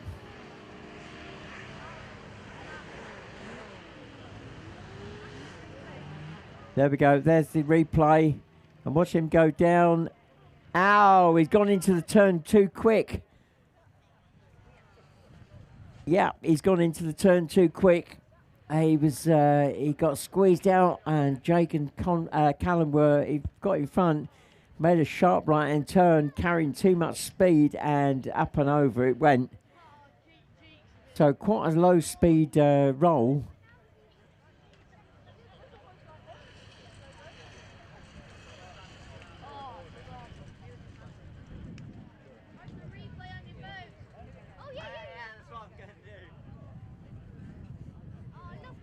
So that's an automatic rerun. Clearly only a part of a lap done. So once they get that incident sorted, they'll send the drivers back. And right, okay, I need to get an update now as to what's going to happen, because technically the next group would be called forward. And yeah, they just showed the replay again. I'm not sure whether there was damage done to that craft or not. I think I may have seen. Oh yeah, his thrust fan's gone.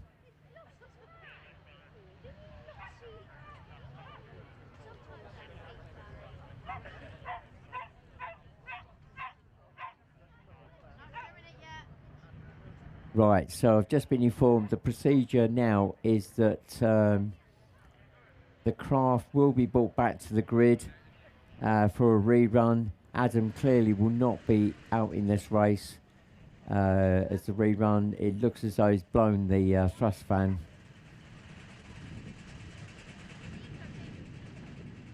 As the duct impacted on the ground. So not a great start for Adam. But we got 3 days of racing, so it's not over and done with until the very last checkered flag. So the craft are being brought back to the paddock. They'll have a quick splash of fuel, and then we'll get them back out onto the grid again, and we'll get this race underway.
So a quick top up of fuel. As I say, the F1s are doing 10 laps, so I'm not sure what the capacity of these F1s have, but certainly they are thirstier than the majority of the other formulas.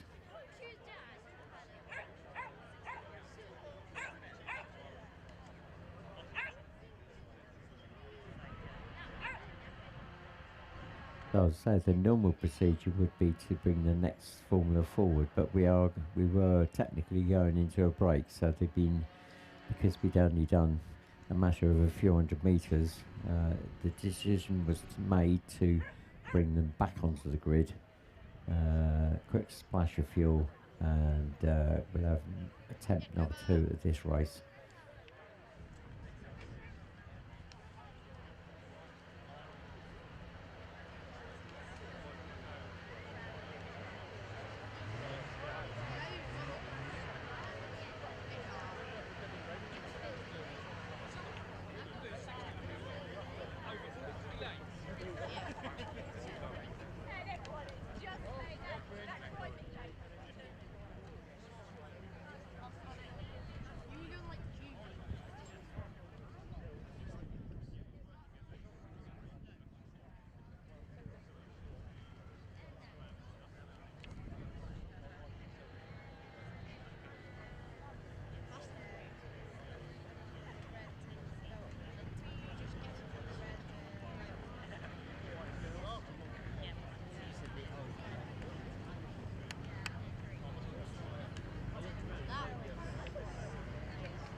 extra marching point in.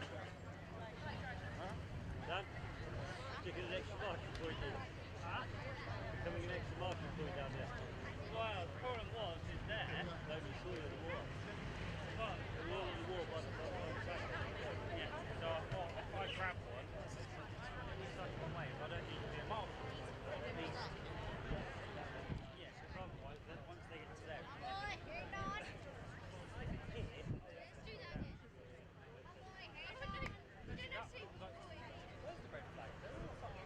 So I'm sure that most of you know that are here on site. But for those of you who are new to the sport and watching this on YouTube on catch up, the Formula Ones, unlimited capacity, anything goes, 0 to 60. They'll accelerate most standard road cars. They'll top out around about the 80 mile an hour mark. Of course, no brakes. The normal setup is a twin engine setup, so it's a lift engine at the front and then that thrust unit at the back. The engine will be normally putting the power through one fan these days, and that power, we don't tend to look at CC, it's more about the horsepower. So you could be looking at anything between 180 and 220 horsepower going through that one fan.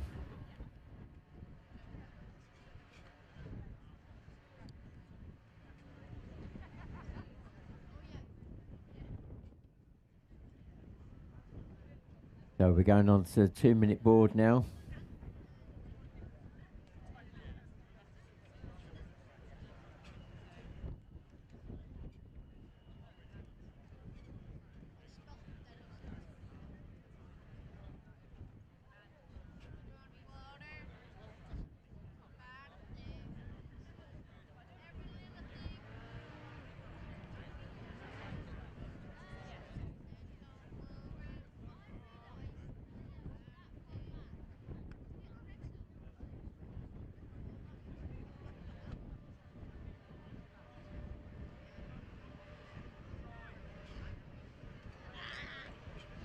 So the front row is now down to 3 craft. Jake Trussler, number 11, works for Griffin Marine, our main sponsor for the weekend. He is the meat in the sandwich between the two Beals. Callum in pole, Conrad in 4th. That's son in pole and father in that 4th spot. Of course, Dad, multiple world champion and European champion. And looks as though we're coming up to the lights very shortly now.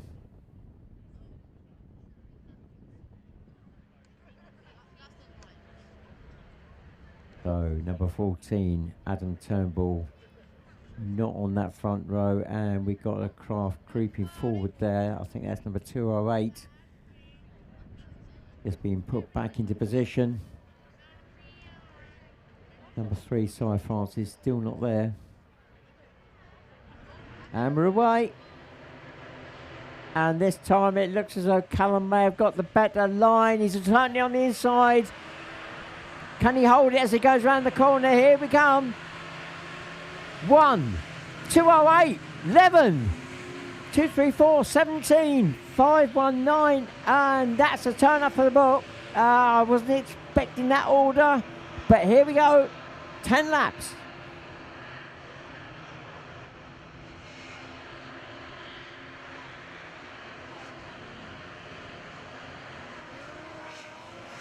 Let's see if the camera crew picks up the exit out the lake. It's 1, 208, 11, 17.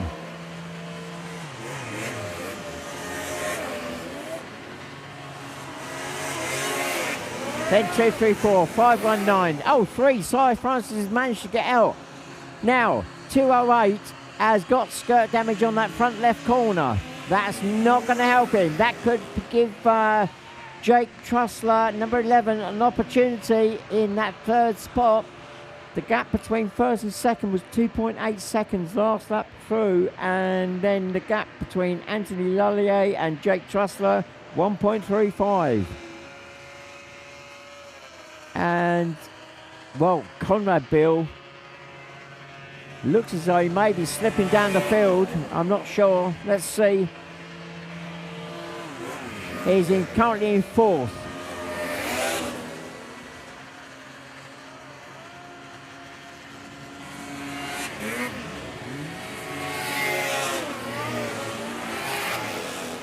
No, Conrad has slipped down the field. He's now in fifth. Denis Rago, 234, has moved up into fourth.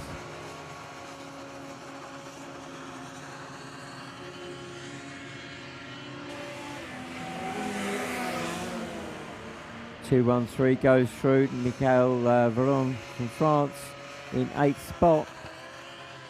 Oh, that was a bit of popping and banging going across the lake there.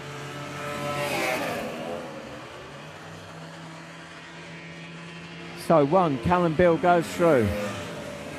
The gap, 6.15. The gap from second to third between Anthony Lallier, 208, and Jake Trussell, number 11, 1.78 seconds.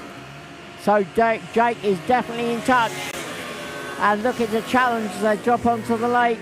Jake Trussler looks as though he may be closing down that gap as they approach the buoy. Oh, 208. Anthony Lallier almost over the top of the orange buoy, certainly clipped it. And that's potentially where he's doing his skirt damage.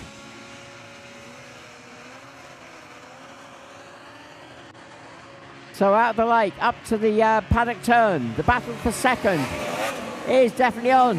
Anthony Lallier, more skirt damage. And we've got onboard footage from a craft. I'm not sure who that is. That might be 17.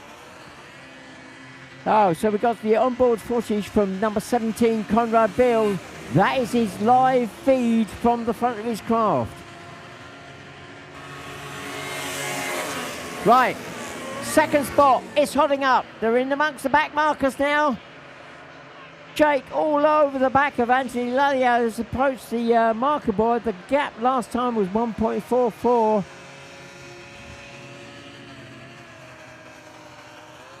And Denis Rago on the lake there, putting the craft up on its side. Right, here we go, round the paddock turn. 5 laps gone. Midpoint in the race. And the gap this time is 1.36, so the gap closing down. And Anthony Lallier, 208 from France, has got skirt damage on both sides. In exactly the same position. You could, as he went past, I could see right through underneath the craft. As they go to the marker bike, oh, Jake trying to make the move on the inside, but Anthony holding him off.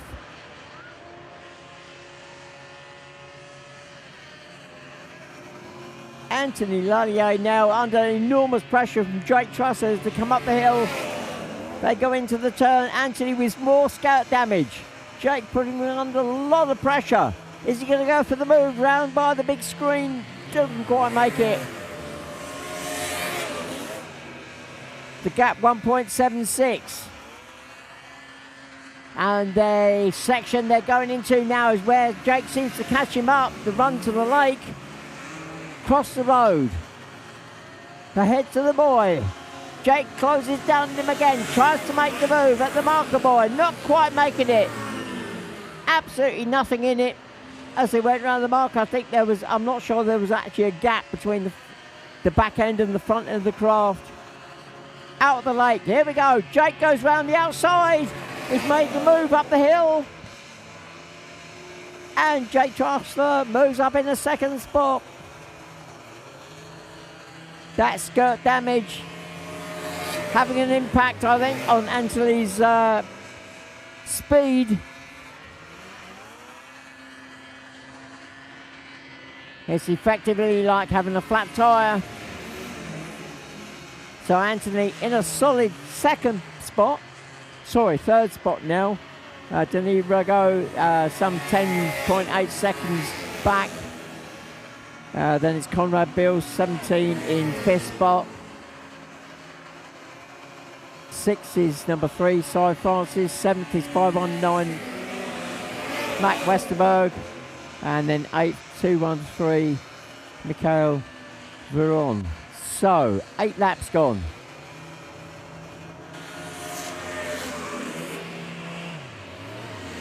Cullenville heads down to the lake. The clear leader, Jake Trussler, is obviously going to try and close that gap, but that's it was just over 11 seconds on the last lap to Callum. So with only 2 laps to go, I think that's unlikely to, that gap is going to come down enough.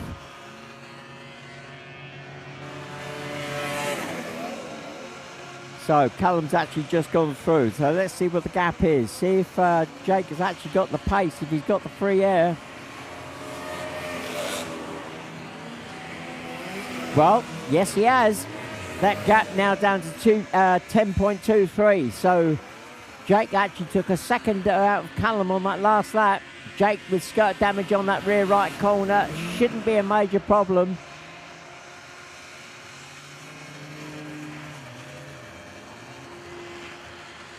And last lap board is now up. Our leader goes through. It is... Oh! No! I think the last... Sorry, the last lap board has already gone out. The checkered flag goes down now. That threw me for a moment because the green craft that went through wasn't Callum Beale, it was his dad. So, Callum Beale takes the win. Number 1, a great start for Callum.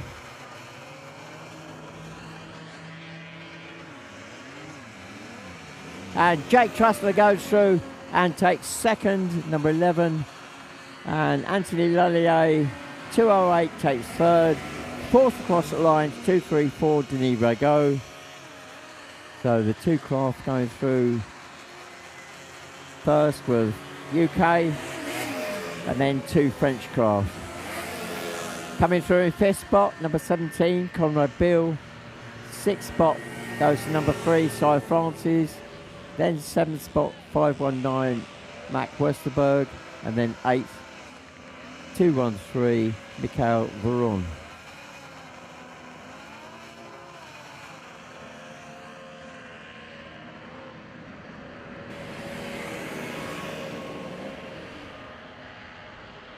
Well, as I say, Callum will be very happy with that because yesterday it was not looking good. He rolled the craft on the lake. It was full of water and mud, black, thick mud.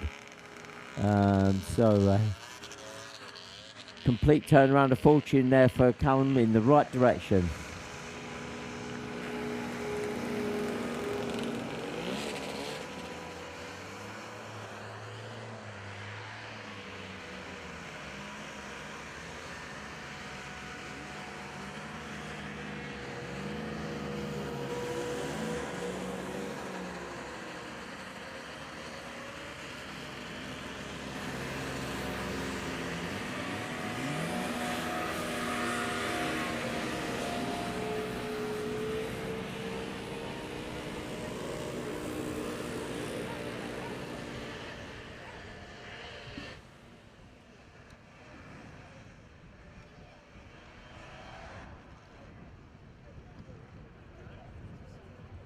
Right, that is, the camera's just picked up number 519, Mac Westerberg. That's not great. Floating on the lake, Mac swimming the craft back to the bank. I'm sure the boat will be there in just a moment. Now, the interesting thing about that craft, it's got a turbocharged engine, and the turbo exhausts down through the floor of the craft. So as long as it floats as it is, the water doesn't get back up into the engine. So see if I can get an update as to what's happened there. But the marshal's now bringing him out of the lake. Right, I'm going to get an update now as to timings. Our race director is just turning up.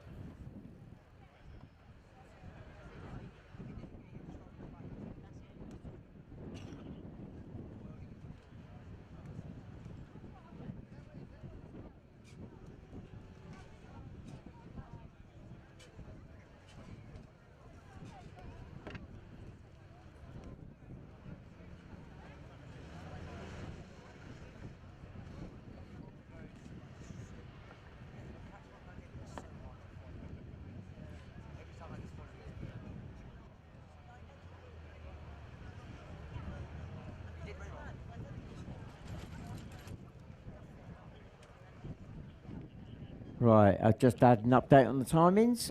We are going to stick to program. So we are going to stick to program. Our next race will be at 15:30. So 3:30 will be the start of the next race.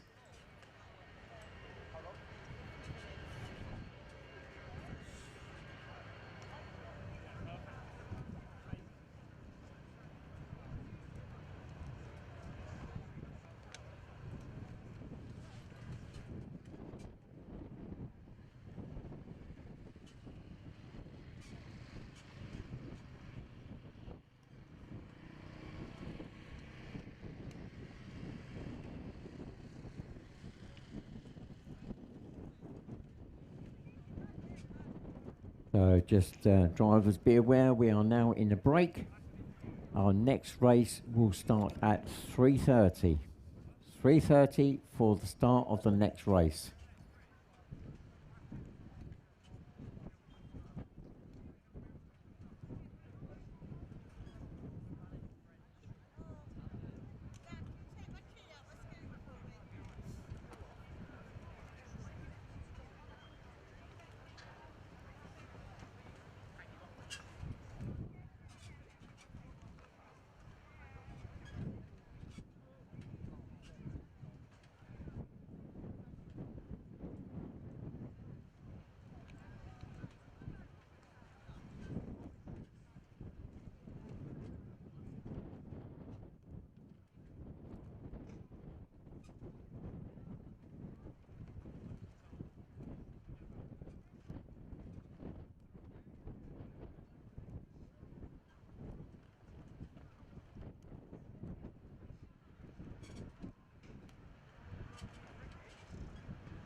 Now, if there are any members of the public here, or even if you're associated with the members of the club, you've come down today. The paddock is open, but it is strictly a no smoking zone, especially with the weather as it is. That includes e-cigarettes. If you've got any small children with you, please make sure they don't clamber on the craft.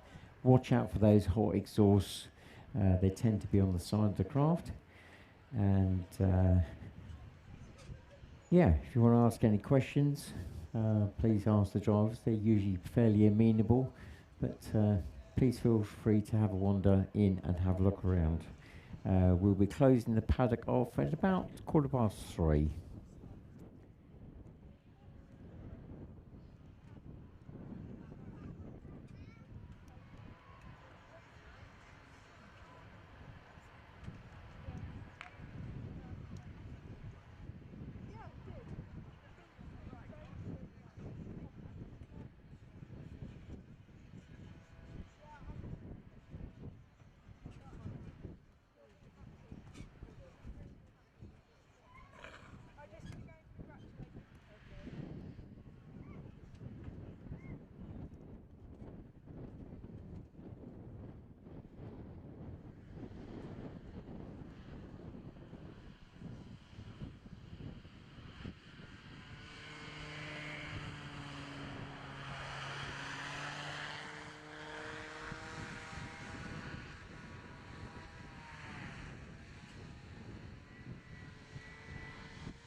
So just an update for those of you that have downloaded the web app.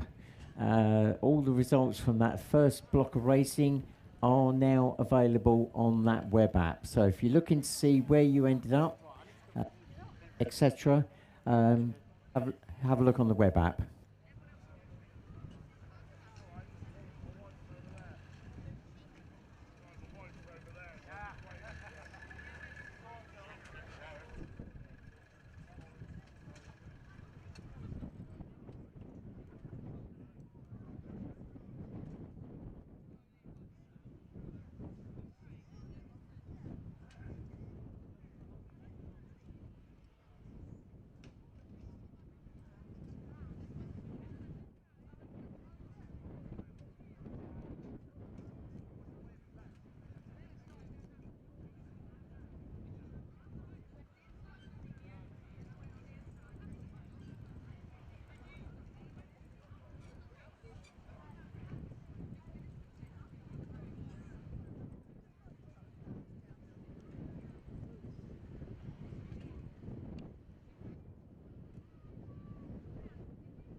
Right, so a quick announcement.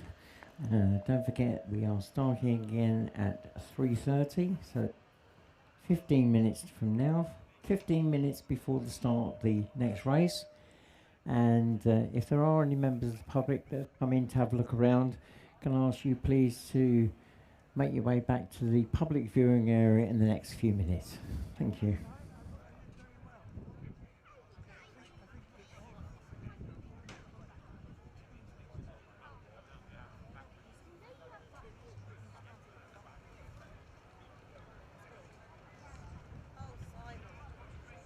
Oh, I felt guilt. Having said to you this morning, you done so well yesterday. You're really quick, and then I was like, oh shit. But you got it fixed. I walked past it last minute and the exhaust was back on. Oh no, but you got out. You're good.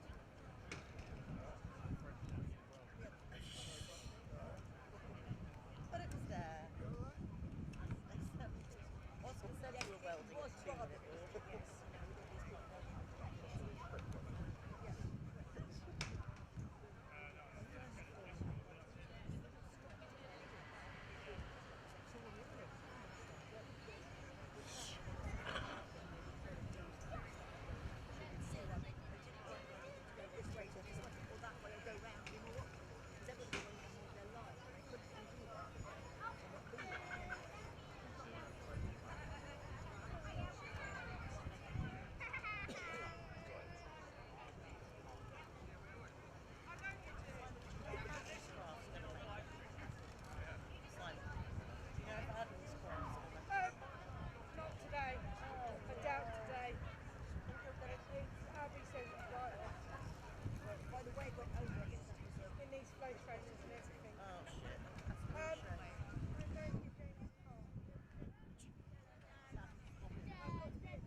Right, this is the final call. Any members of the public in the paddock area, can you please now make your way back to the public viewing area? The craft will be coming out onto the grid very shortly, and we'll get the racing underway again. First formula up is Formula 50. So, needless to say, you all know this is the World Championships. And sponsored, our main sponsor for this weekend, Griffin Marine.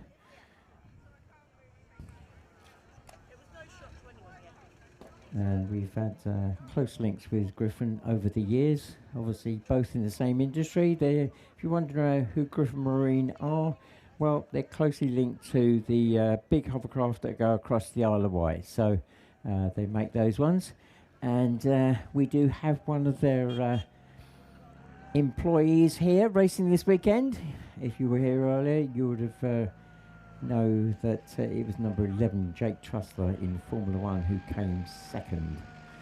Right, so that is the siren, and we are now 10 minutes away from the start of this second block of racing this afternoon. All the points accumulating up now for the weekend. Obviously, if you can get through each race and accumulate the points, all well and good. If you drop a load in one race, well, that could have quite a major impact at the end. But it's not done until the last checkered flag goes down. So for those that may not have had necessarily a good first race in any of the formulas, don't dismiss it just yet. There's still a long way to go.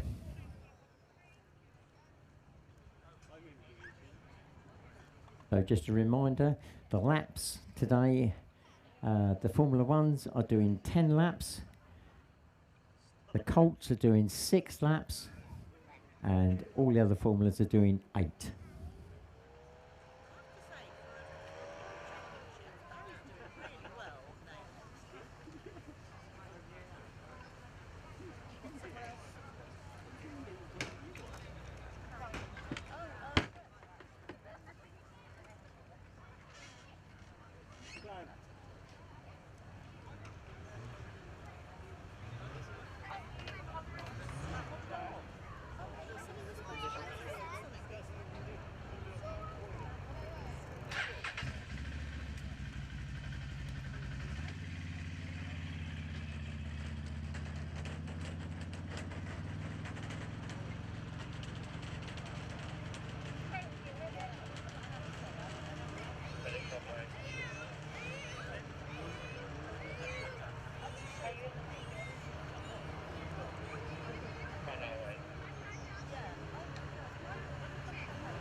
So I'm sure most of you are aware of the Formula 50 specification. It's a single engine, single fan, Rotax 503, 50 horsepower, twin cylinder air cooled, only allowed to use that one engine, and there is a weight restriction on the hull or the craft and driver. So there we go, it's on the screen now for those of you who can see the big screen out there, or if you're at home watching or watching on catch up on YouTube.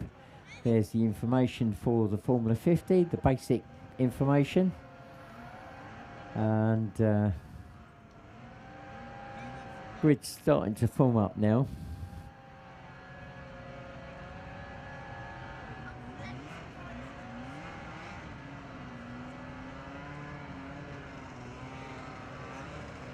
So,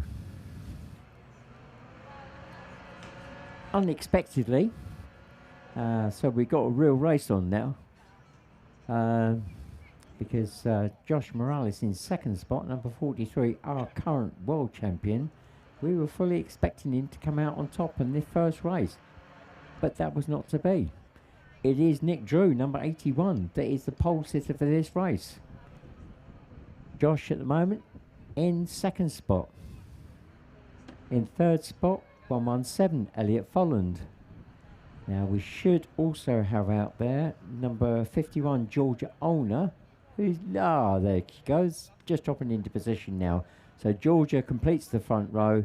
So a front row that is totally all UK drivers. Row 2, we got 86, Ben Lambert, UK. 50, Richard Worthington, UK. And then, I've just looked up at the screen and they're doing a bit of work on Georgia's, I was just about to say Georgia's bottom, but they're actually the bottom of the craft, not her bottom. So there's a drill and some pop rivets, but it looks as it by being utilised on the underside of her craft. Right, coming back to the grid. 50, Richard Worthington is the middle craft on the second row. And then 250 from France, Josephine Dupont. Row 3, we've got number 72, Kian Olner. And then 79, Ree Barnes, these are all UK. 94, David Kemp. And then we get another French driver, 242, Maxime Richard. Moving on to row 4, another French driver, 281, Maxime Heroux. And then another French driver, 253, Anthony Teixeira. And then UK driver, 115, Craig Emery. And then we go to row 5. We got 260, Cedric Peridou. And I'm going to speed up now because the going on to the 2-minute board in just a moment. Then it's 49, Tom Hudson. 116, Serena Hackett-Moore. Then 80, Rod Westwood. Rod is actually from Australia. Come over to race at the Worlds here. And then on row 6, I think it is, 277. Didn't have a great first race. Should be up with the front runners. It is 277, Gregory Lollemond from France. So watch out for Gregory. If that looks like him at the back there on the grid. He's going to try and play catch up now.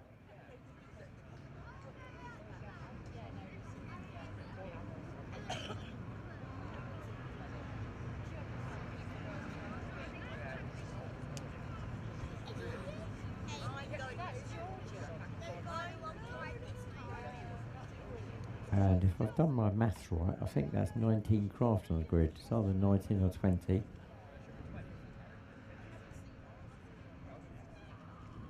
We're coming up to the 1-minute board in just a moment. Nick Drew just pulling his craft back into his grid slot. And the 1-minute board has now gone up. So 1 minute away from the start now. Don't forget, 8 laps.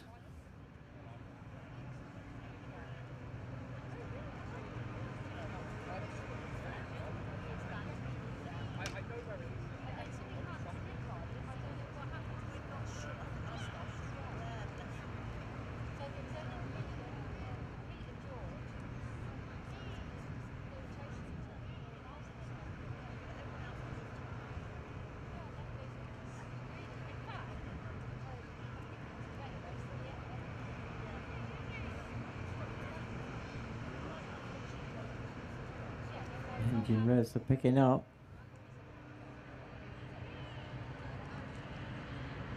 And we're away. Great start by Nick Drew as he got the jump into the first turn. It is still 81 Nick Drew, then Josh Morales, but only by a whisker. Number 43, Elliot Folland on his tail, 117, then George Older, 53, Ben Lambert, 86, 79, I think, 50, and I'll have to pick him up now. There's a whole gaggle of craft dropped onto the water.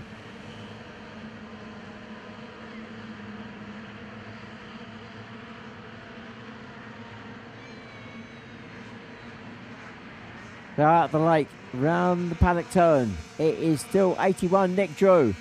Still Josh Morales on his tail as they come round and complete lap 1. Let's see what the gap is this time.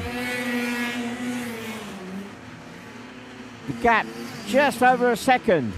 And then 3 seconds to Elliot Folland in third, 117. Then Georgia Olner, Ben Lambert, Ree Barnes, Richard Wellington, David Kemp, Kian Olner, Josephine Dupont, Cedric Badadou, Gregory Lollemond, Anthony Teserez, Craig Emery. Oh, that wasn't somebody on the original lineup, I don't think. The Jakob Formansky has managed to get out into the race. He wasn't on the original grid.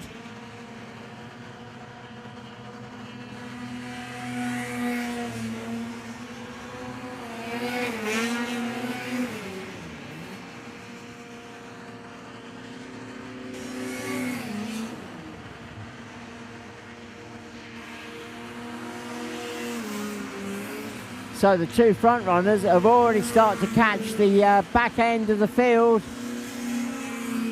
as they drop onto the water. The gap the last time through, Nick Drew leading, Josh Morales in second, 1.275 the gap. Right, the two front runners out of the lake. They're now in amongst the back markers. They have 2 exits off the lake. It could be critical which one they take. And oh, Nick Drew getting the craft out a little bit on his side. Josh looking for the challenge, didn't quite make it. Can he do the cutback as they go around the big screen? The gap this time, 0.858. So Josh Morales, the world champion, has closed the gap down on the leader.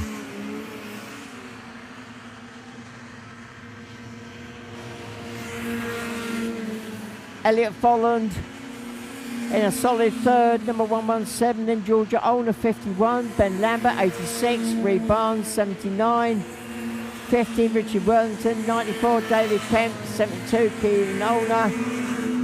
Well, that's about the midpoint in the field.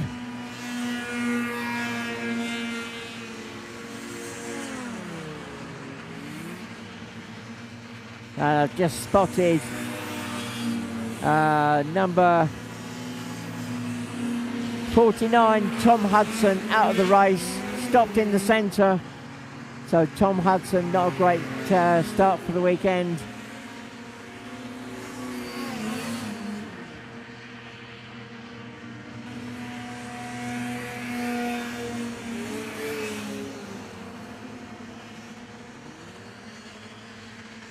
Well, we've already gone past the midway point in the race.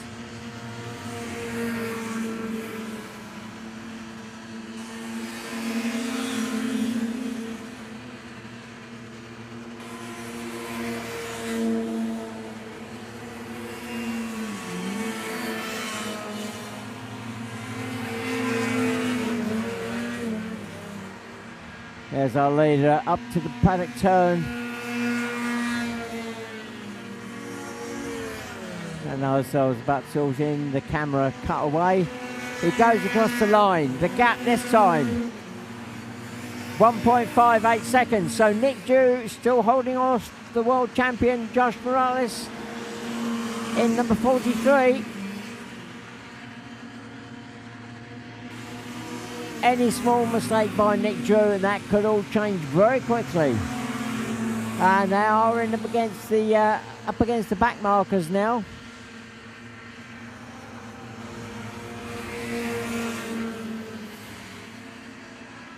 So looking at the lake, hopefully, yep, there we go. The camera's picked them up out of the lake. And I think they may have been side by side, 43 and 81.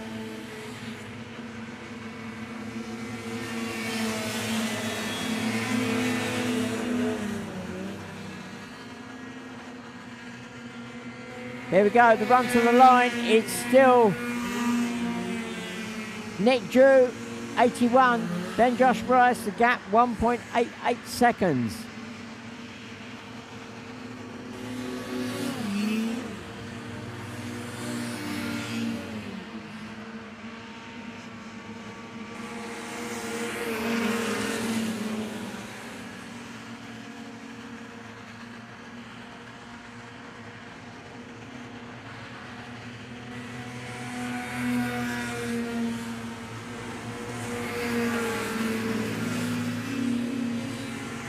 Oh dear. Josh Morales, his challenge for the World Championship has just taken a dent and he's stopped on the lake. It looks like the engine may be running, but he's beached it. And Josh Morales is out of the race. So Nick Drew, the pressure is off. He goes through. Last lap board is now up. 1 lap to go for Nick Drew. Josh Morales now out of the race.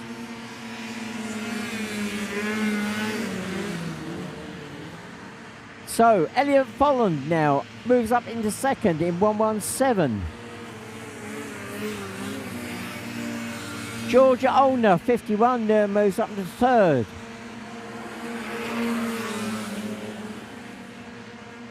And I've just been told in my ear that, oh, there he is, Josh Morales is back in the race. Well, whatever it was, obviously wasn't major, but he's lost some points. He's moved down the order. Currently Josh is down in 5th spot, number 43. And Nick Drew takes the win. He pumps the air with his fist. He's happy. And he's opened up the gap now because of the issue with Josh.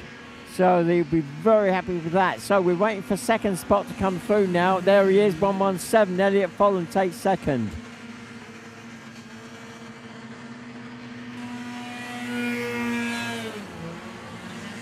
Third is 51, Georgia Olner.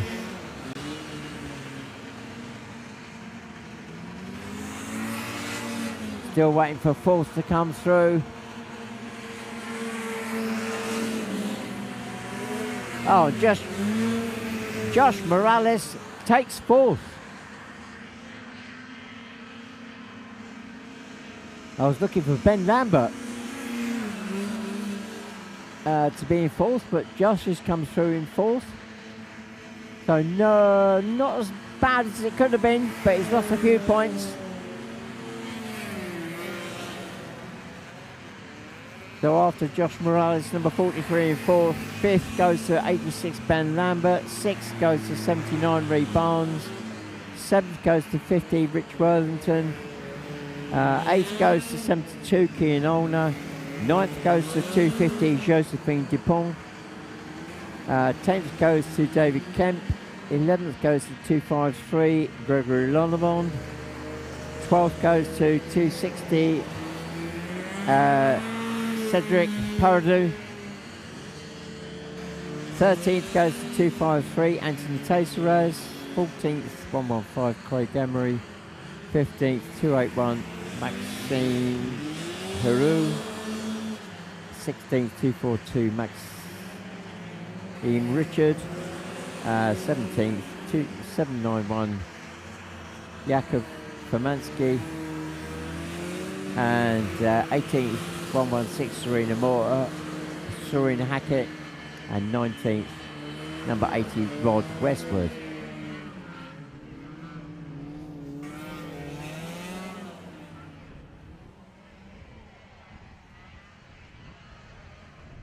So our next group already starting to line up. And we're now looking at the Formula 3s. So, Formula 3, what is that about?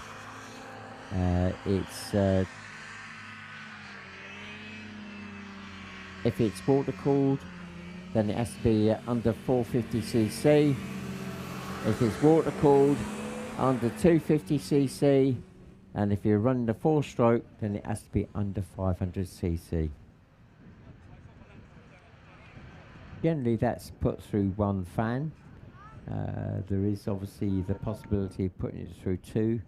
That was tended to be run quite a few years ago now, where it ran a fan at the front through a draft shive, but it seemed to be more efficient just to push it through the one fan. We do have a father and son. The first of the so we have 3 formulas. If I've got this right, with father and son combinations. This is the first one, and pole position for this race is 169 Adam Turnbull. Now Adam is actually racing in Formula 3 and Formula 1. Obviously a disaster in the Formula 1 race earlier, where he rolled the craft with only a few hundred metres on the track.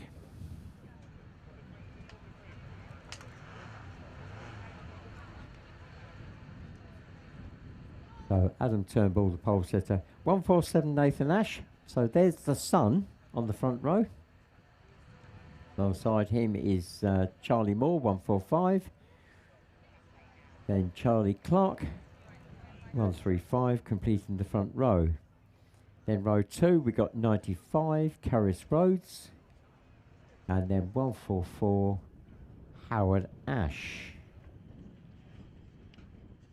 And should be 155 Rupert Baker, but he doesn't look as though he's out there. So, yeah, 144 Howard Ash is dad. So, son on the front row, dad on the back row.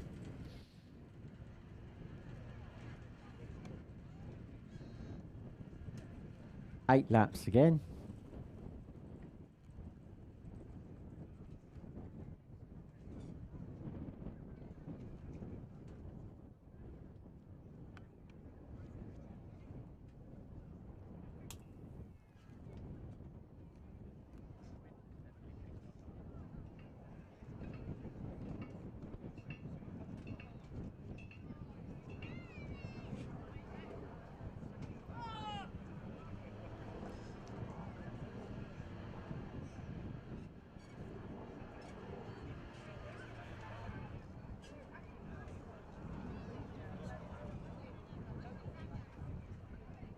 So it looks like the marshalling team having to do a little bit of work on the one of the markers on the course. I heard the thumper being used. Looks as though they got that sorted.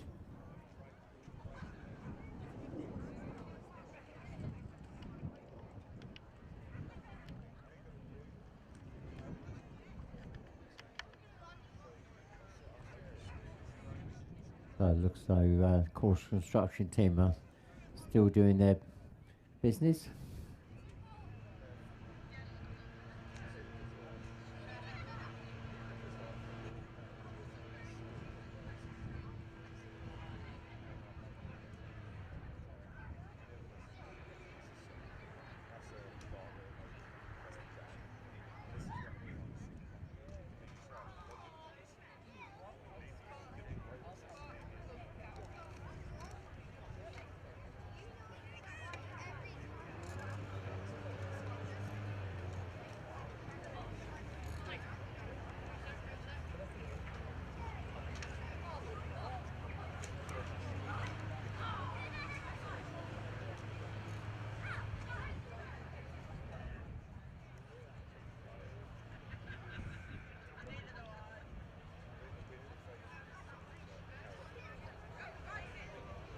So just to give you a bit of an insight, probably most of you will know that the World Championships are only held every 2 years, and we obviously do like it to move around the world, which has become more of a challenge in recent times.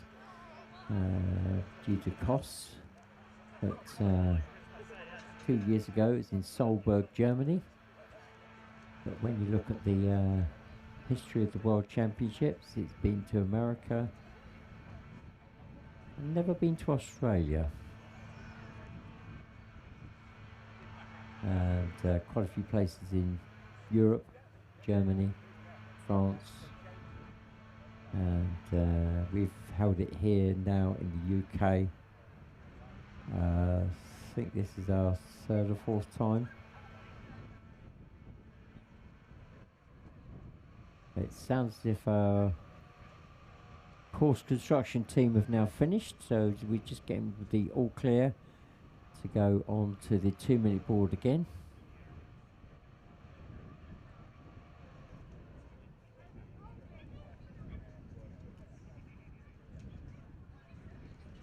And there we go.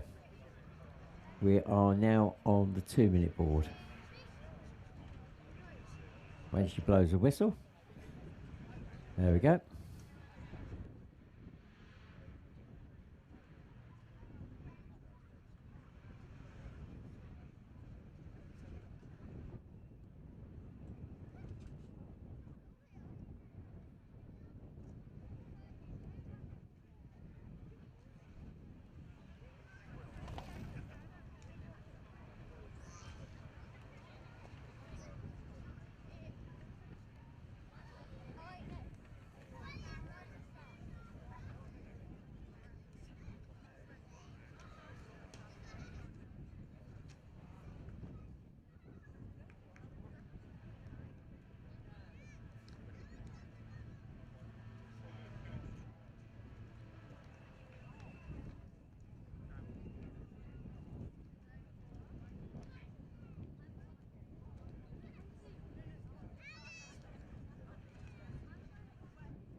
Put the mic back. There we go. We're coming up to the lights very shortly now. Just 6 craft in this race. We've got 1 missing. Rupert Baker, 155.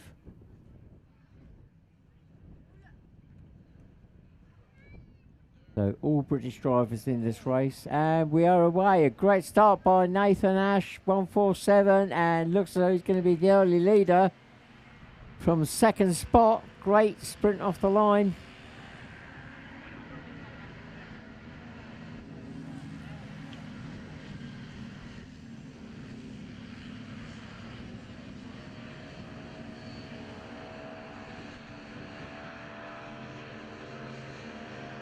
Well, Nathan absolutely got a great run off the line, and at the moment he's holding it. 169, Adam Turnbull already dropping a little bit back. It'll be interesting to see what the gap is when they come through.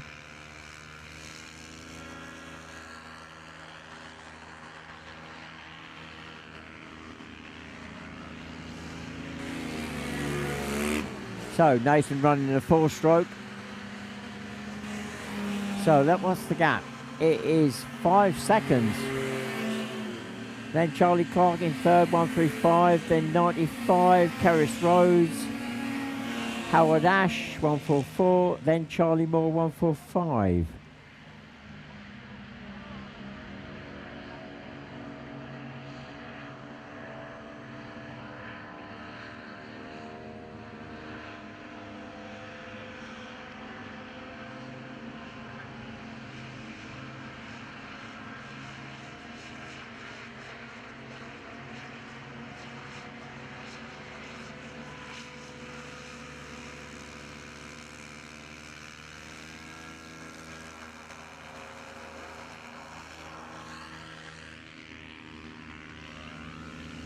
So, crossing the line. What's the gap this time? It was 5 seconds. Nathan goes through. Clear leader, and that gap is opened up. It's now 8.98 seconds. So Nathan romping away with this from the second spot on the front row.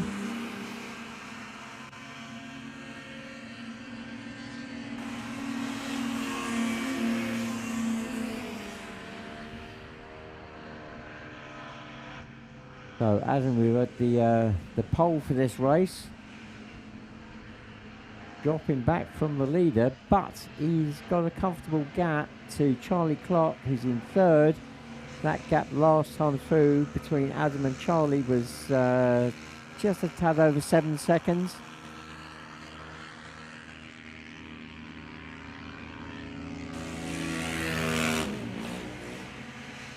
3 laps gone now.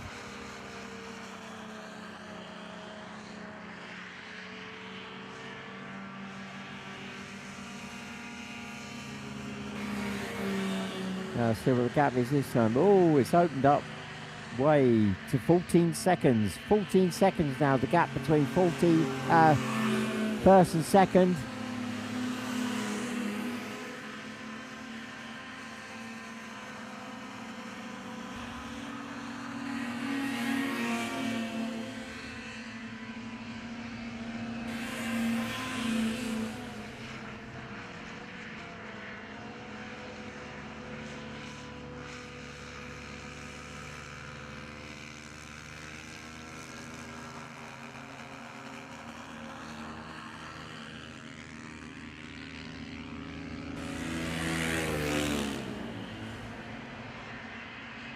Well, we've got the situation of Nathan Ash leading the race very comfortably. He's the son, and Dad, Howard Ash, currently in 6th place, number 144.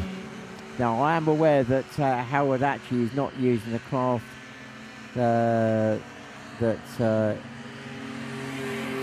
is his own. He's actually borrowed it to use it for the World Championships, and apparently they have had some issues with it, so not on the pace that they were expecting it to be.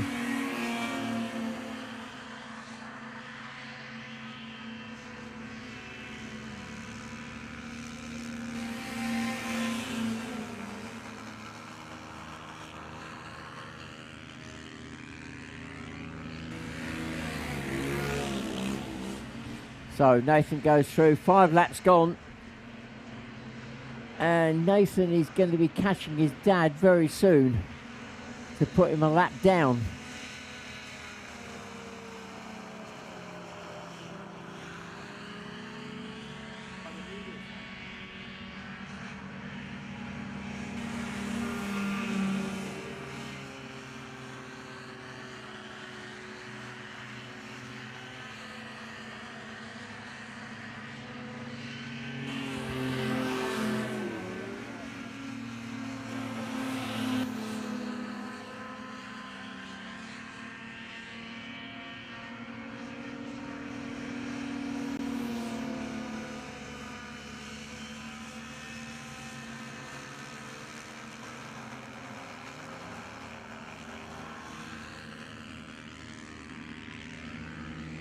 Well, there we go. It's happened.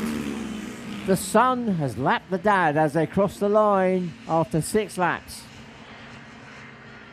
I'll say no more. Now, I am aware that Dad Howard is that engine's not quite up to par at the moment, so that's no reflection on Howard's driving skills. Yeah. He's obviously put all the effort into his son Nathan's craft, so the gap now between Nathan in 1st place and Adam in 2nd is 26 seconds. So I'm wondering whether Adam's got an issue with that craft, because he was the pole sitter for the last race. This race, so it's something's happened.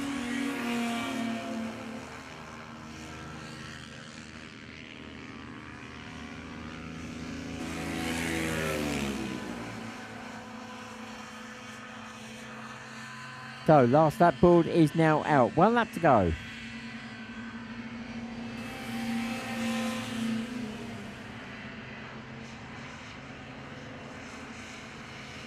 Adam Turnbull coming round the paddock turn, number 169.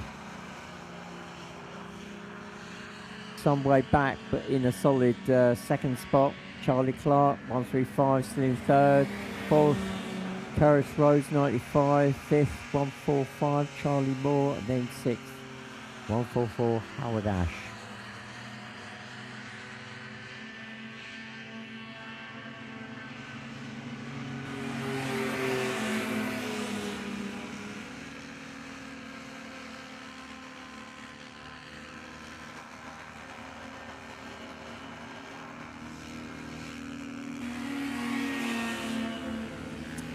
And Nathan Ash takes the win. So 147, Nathan Ash takes the win in race number 2, and I've just spotted a craft stopped on the first section of the race course of the bottom of the hill after they run down from the start line. I'm just trying to work out who that is. Oh, and that's 135, Charlie Clark, with just under a lap to go. Charlie Clark, oh, he's back up and running again. He's got it fired up, he's back on track. So let's see where he actually crosses the line. Currently he's in third. What was the gap last time through to Kerris? Oh, Kerris was chomping at his heels the last time through. So I think Charlie's probably going to lose that position. Yeah, Kerris comes through in third. Number 95.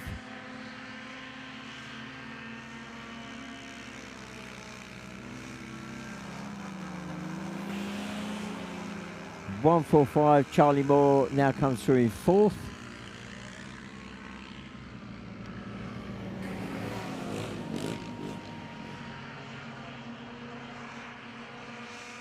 And looks though Charlie Clark, 135, is going to come through in fifth. And sixth will be 144, Howard Ash. Oh, sorry, 144. Yeah, 144, Howard Ash in sixth.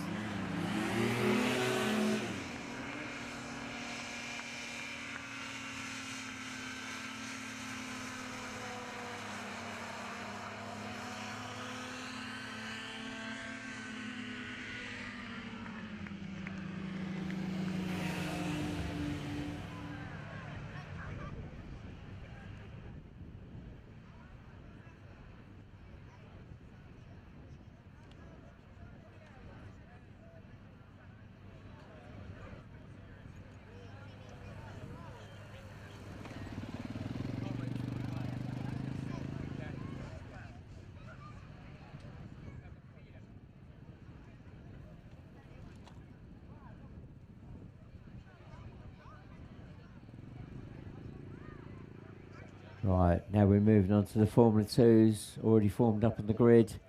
So up to 600cc, 2-stroke, 750cc, 4-stroke. We do have a 4-stroke on the front row of the grid. He was in pole position for the first race. He's now in second spot on the front row. So let's go back to the pole sitter. The pole sitter is number 77, George Barnes. Second spot, 89, Peter Symes-Thompson. So that's 4-stroke. Then that's both those UK drivers. And then we got in third spot 353 Mario Cole from Germany. And then completing the front row, Josh Trusser, 119 UK. Row 2, we've got 46 Luke Hudson. Then 59 Oscar Lewington. Then 45, Charlie Metcalf. That's row 2 complete. We're coming up to the 2-minute board now. Here we go. Row 3, 275, Fabien Santalong from France. Then 60, Oliver McIntosh, UK. 40, David Worsdal, UK. 228, from France, Thomas Richard. Row 4, 66, Phil Tattersall, UK. And then 522, Rickard Ivanov, Sweden. Rickard, and I've just realised Oh, is Magnus actually on the grid? So Ricard Ivanov, the son, alongside him on the grid, Magnus Ivanov. Both of them having disaster races in the first run. I'm not sure they're actually out on the grid.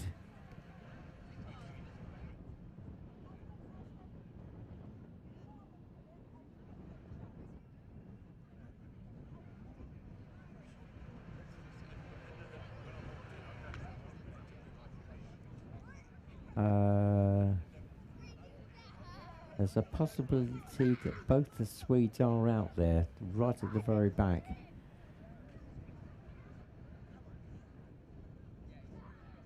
We'll concentrate on the start now. We'll soon see whether the father and son combination comes through of the two Swedes.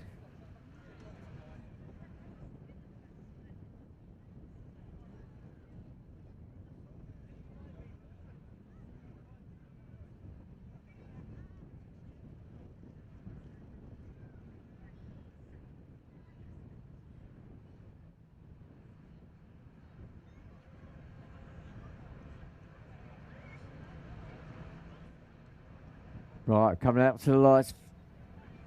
The road's the building. Here we go, we're away. And it's Peter Simon Thompson, 89, that goes into the turn first. Then 77 George Barnes, 353. 119, that's the first four. Then 46. Oh, 521, Magnus Ivanov already up through the field, as with his son, 522, Ricard Ivanov. They've leapt from the back right up into the top six, I think. In fact, they're shooting through the field.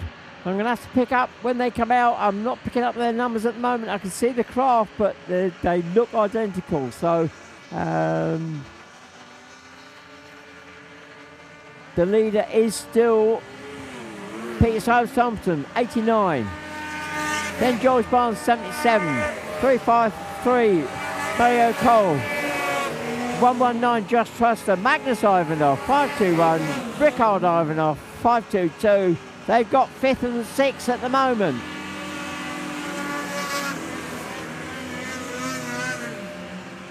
Magnus Ivanov all over the back of Josh Truster now as they drop onto the water. Magnus Ivanov, a former world and European champion, on the tail of Josh Trussler, but Magnus has got his son chomping at his heels as well, so a three-way battle there that is for 4th, 5th and 6th.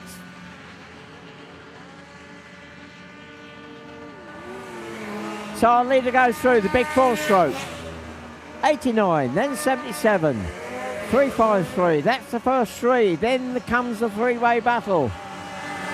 And side by sides across the line, and Magnus Ivanov on the line past Josh Trussler. So it is Magnus now in 4th, Josh goes to 5th. Can Ricard now mount the challenge? He's trying it as they drop down to the water. Oh, side by side, they're locked together. They're banging craft as they drop on. Magnus is away and clear, and his son Ricard is now past Josh. So Ricard 522 is now chasing his father, Magnus 521.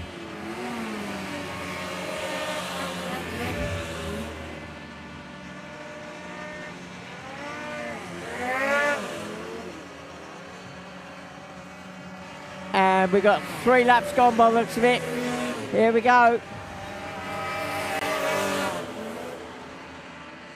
So the gap between Magnus and Ricard, 1.1 second. And Ricard has got past.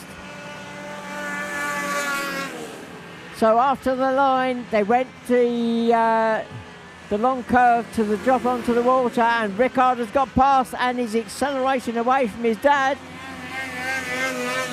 on the lake.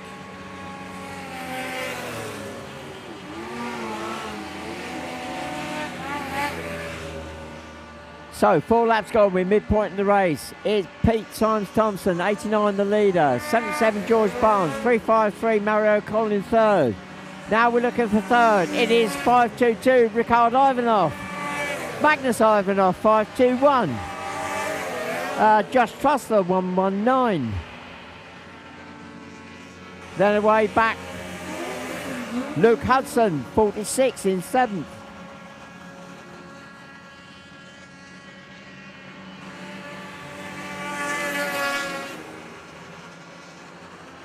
So I'm looking at the gap for Ricard Ivanov. He's got past his father.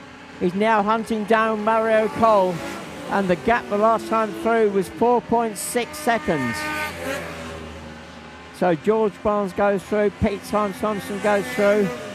I'm looking for Mario now. Here he comes. Mario Cole goes through. Where's Ricard? There he is. And the gap 3 seconds. So Ricard Ivanov is hunting down Mario Cole.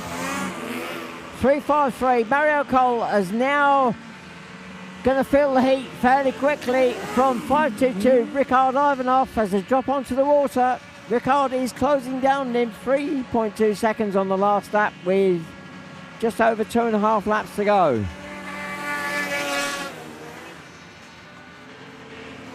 The 2 front runners, well, they're away and clear. Pete Symes Thompson goes through. 6 laps gone now. Number 89, George Barnes will be coming through shortly. There he,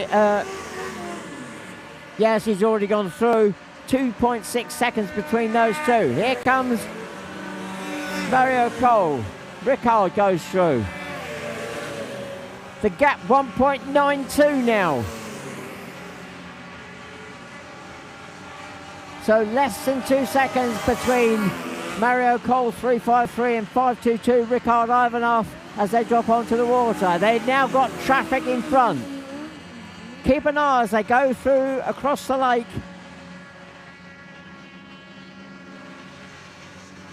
And 45 Charlie Metcalf. Not sure whether he moved to one side to let the front runners through. I think he did. He dropped back in again.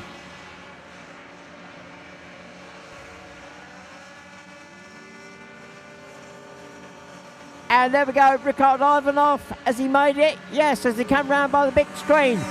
Ricard Ivanov moves up another place and takes third spot at the moment with 1 lap to go. The leaders are on their last lap. It's still 89, 77, but it's now 522, then 353, then 521. Now, can Magnus Ivanov close down and hunt and make the pass on Mario? No, Mario's having a go back at Ricard, I think, on the lake. Trying to remount the challenge, but going around the marker boy onto the land. I don't think he's going to make it. The leaders go through. Pete Symes Thompson takes the win. George Barnes takes second. Right, who's going to come through in third? It is going to be Ricard Ivanov, but only just. There was just a few craft lengths in there. Mario Cole tried to come back. He was 0.8 of a second behind. Magnus Ivanov goes through in 5th. Just 2 seconds behind, 2.1 seconds. And Josh Trussler, one of the early front runners, finally coming through in 6th, 119. And then Luke Hudson, 46, come through in 7th.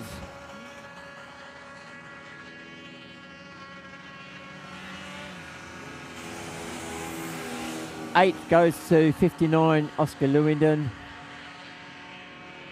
And looks like 9th will go to 45, Charlie Metcalf. Then 10th will go to 60, Oliver McIntosh. 11th, 40 to Fabian Santalon. 12th, 228, Thomas Richard. 13th, 40, David Worsdal. And 14th, 66, Phil Tassel.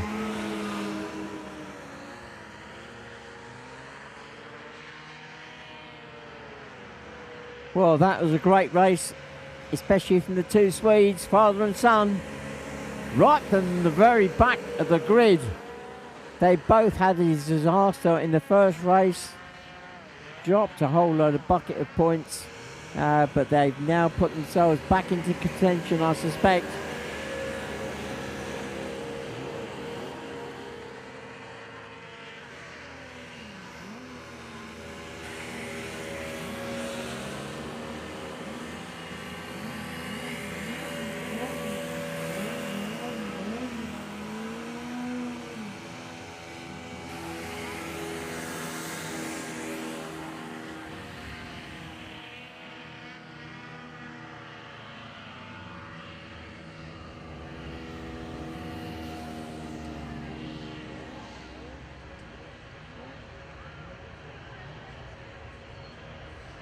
Well, the next group up are the Colts.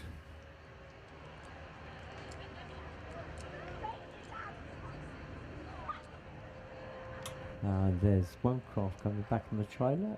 That looks like a French craft, but I can't quite see the number. That could be Fabien Santalon.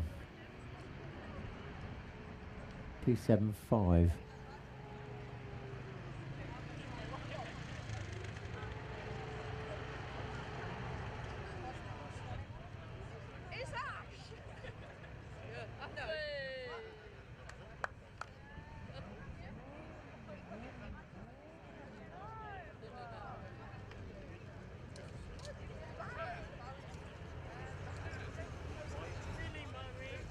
No, maybe 228. Thomas Richard. Let's come back on the trailer.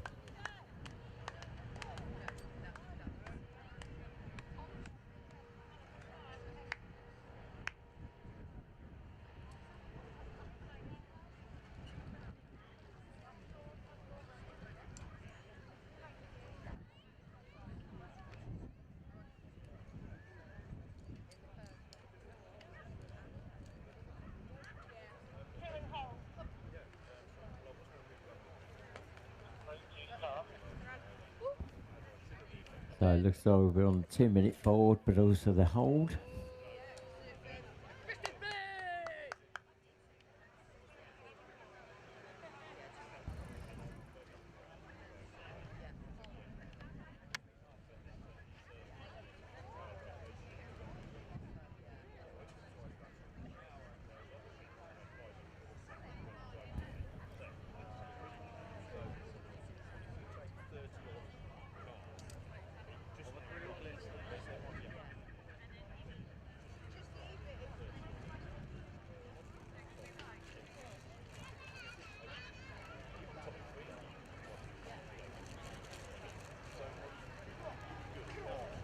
Oh!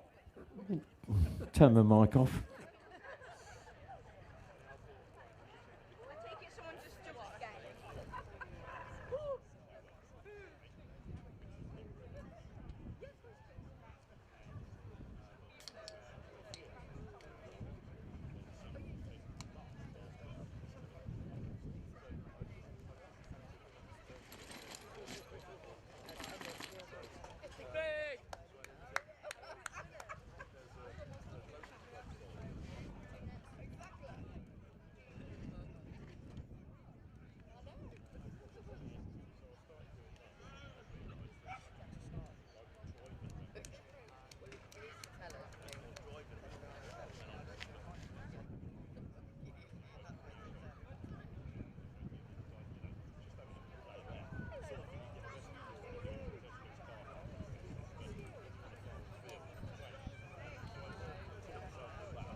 So the Colts have started.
Right, let's see if these two can keep within distance of each other. But, oh, there's a bit of skirt damage on that rear right corner.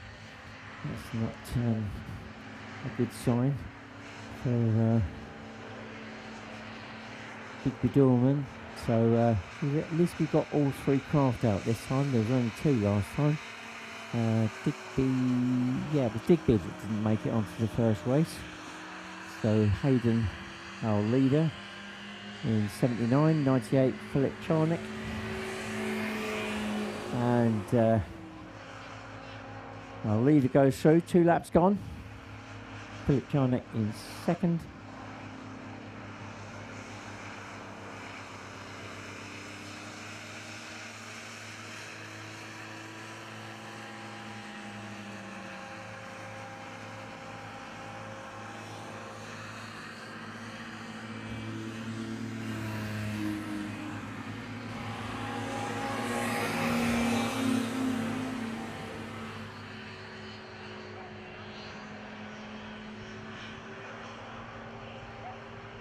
Well, Hayden, looking at the times, the gaps between them, Hayden Ullman, he's away and gone. 26.5 seconds ahead of Philip in number 98. However, 134 Digby Dorman is only 3.9 seconds, so pretty much 4 seconds behind Philip. So as they go across the lake there, Philip has got to keep it clean. Any small mistake and Digby's going to be there to capitalise. And there we go. Philip, that rear left corner just catching again. I think he's had a few issues with that, and he just scrubs off a bit of speed. So that's allowed Digby to actually close the gap down as they come up out of the lake and up the hill. Meanwhile, Hayden has already gone through, 3 laps completed, so that's midpoint in the race. Let's focus on these two that are actually locked in that battle for second and third.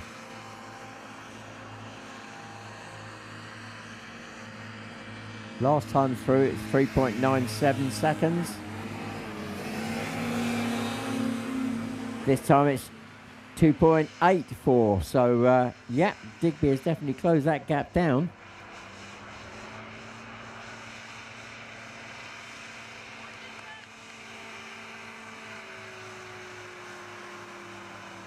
And Philip bouncing the craft, trying to get it to pick up a bit more speed. He realises he's under pressure from 134 Digby Dorman.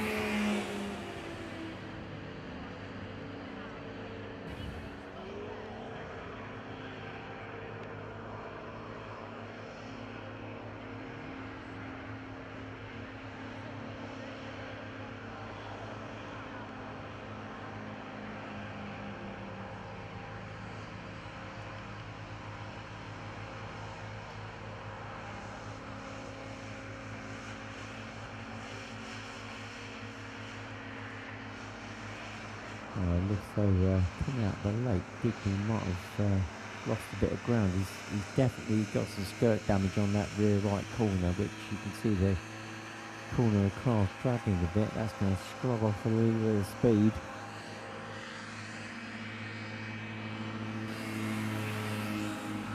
So what's the gap this time? 3.74. So Philip maintaining that gap to Digby. And crossing the line, not that far behind now, is our leader, Hayden Norman, who's just taken the last lap board. So 1 lap to go.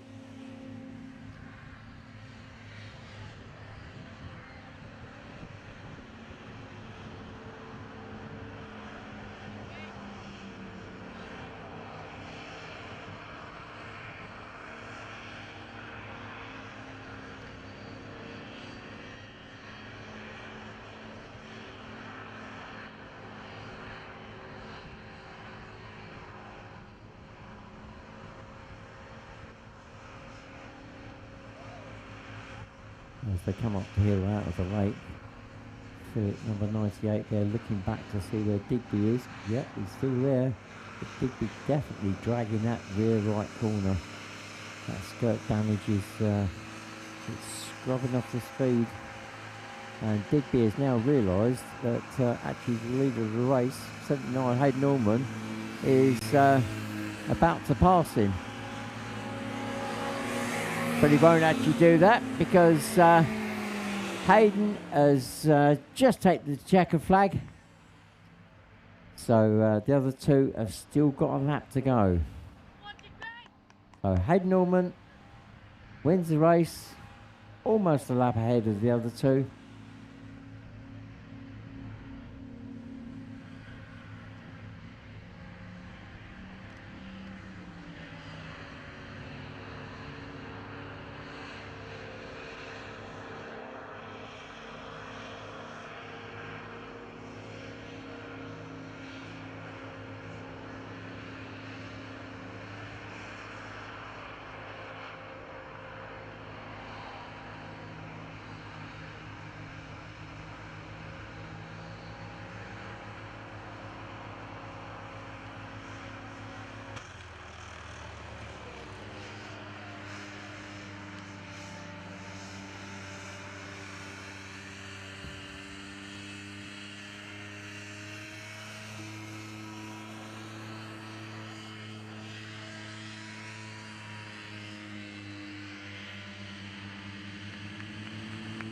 Oh dear, and the camera's just zoomed in.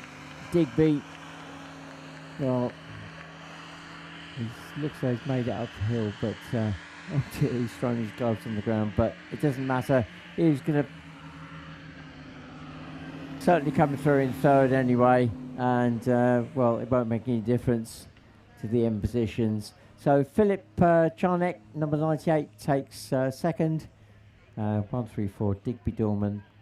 Not quite making it across the line, but he does come through in third anyway.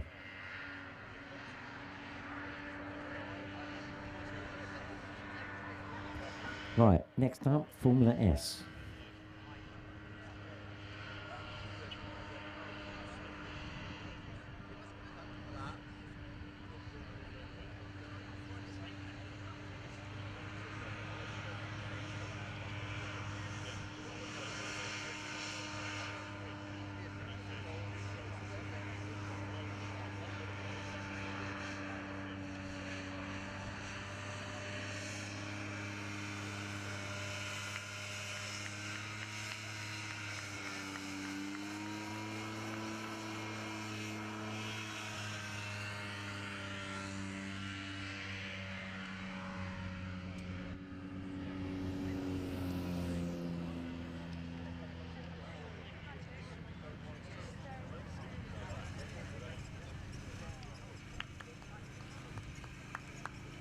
So, for those of you who are not aware, Formula S, single engine, single fan.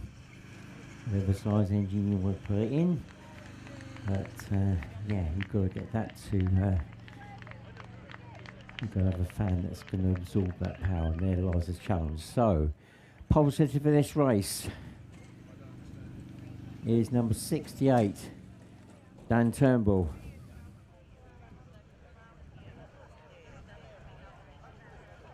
Second spot, 61, Dave Palfrey.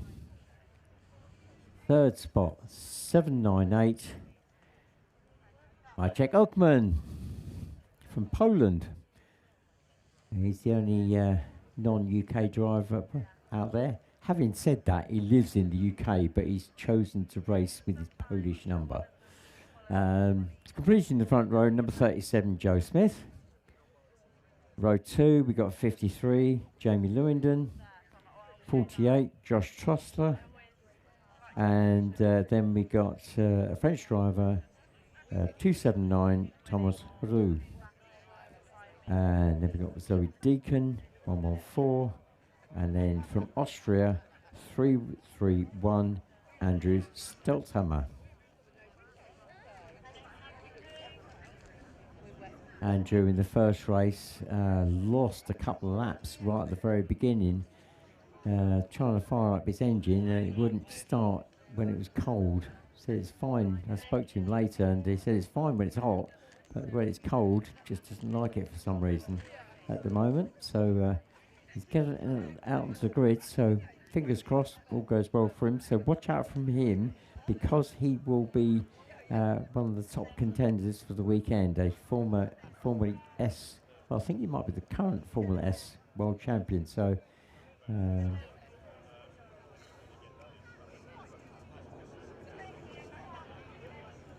we're going on to the 2-minute board now. On the 2.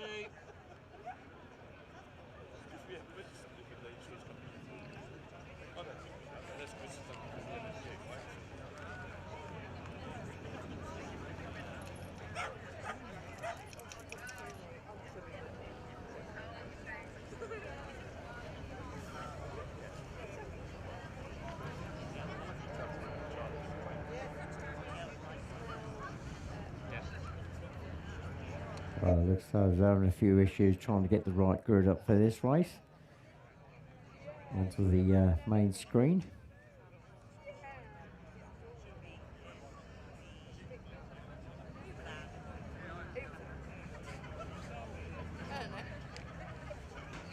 So generally, you don't run this particular category in the UK. So a lot of the craft, the UK draft or craft, are running Formula 50 or Formula 2 spec craft. 1 minute away from the start now. I would say that Andrew Stelzhammer, 331 from Austria, is the only really pure, what I would say pure Formula S craft, you know, unlimited power, pushing through that one fan.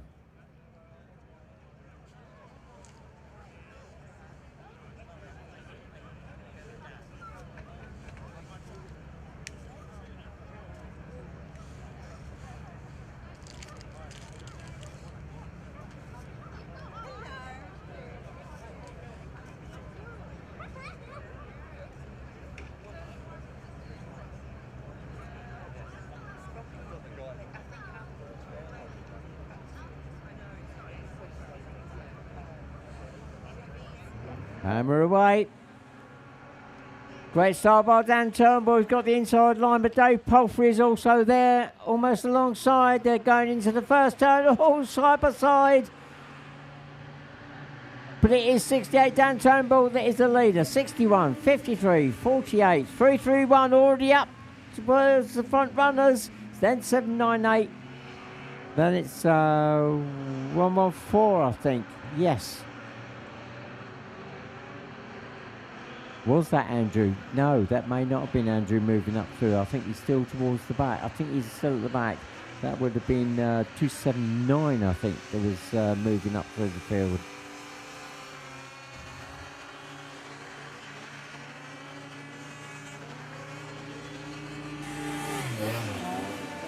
Right, the leader's already gone through. The gap is 2.47 seconds.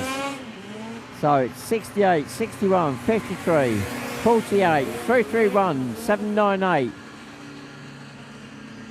So Andrew has moved up to 5th spot from the back of the grid.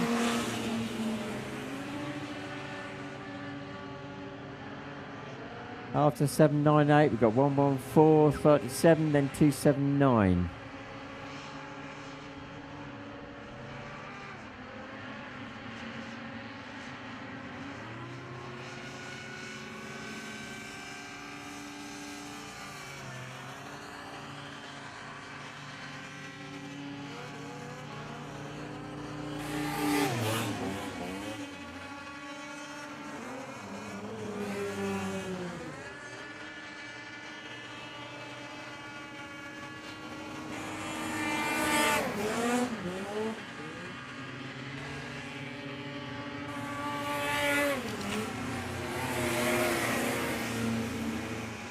So Andrew Selhammer moves up past Josh Strossler. So Andrew Selhammer 331 now up to 5th spot. And the Austrian is now chasing the Polish driver 798 Maciek Ochman. Those two craft drop onto the lake. So let's see if Andrew can catch Maciek. And the gap the last time through was 1.74.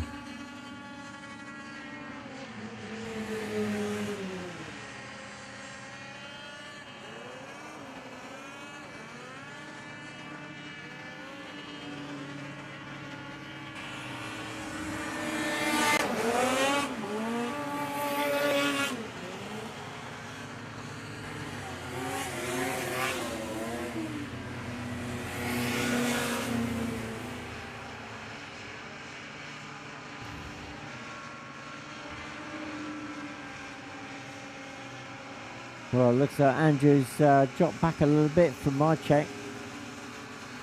Gap last time through 4.23 seconds.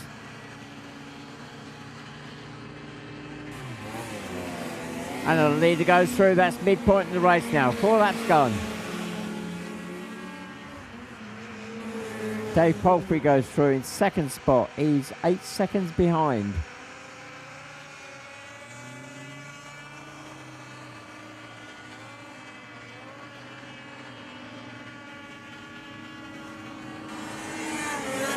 And 3rd spot goes through Jamie Lewington.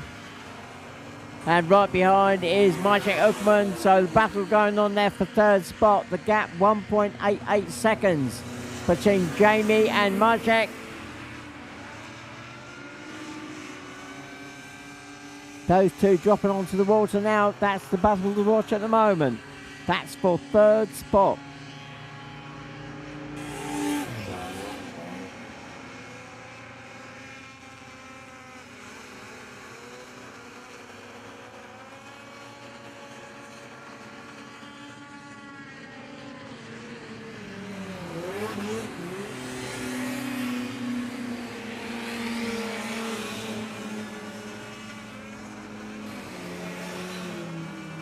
Well, it's getting close. Round the paddock turn, round the big screen. Let's see what the gap is this time. 1.15 seconds between Jamie Lewington and Maciek Ochman. And actually, Andrew Stelzhammer is now only 2.5 seconds behind. So there's a 3-way battle going on there as they drop onto the water. With 2 laps to go now. The leader's just gone through. Dan Turnbull away and clear. 2 laps to go.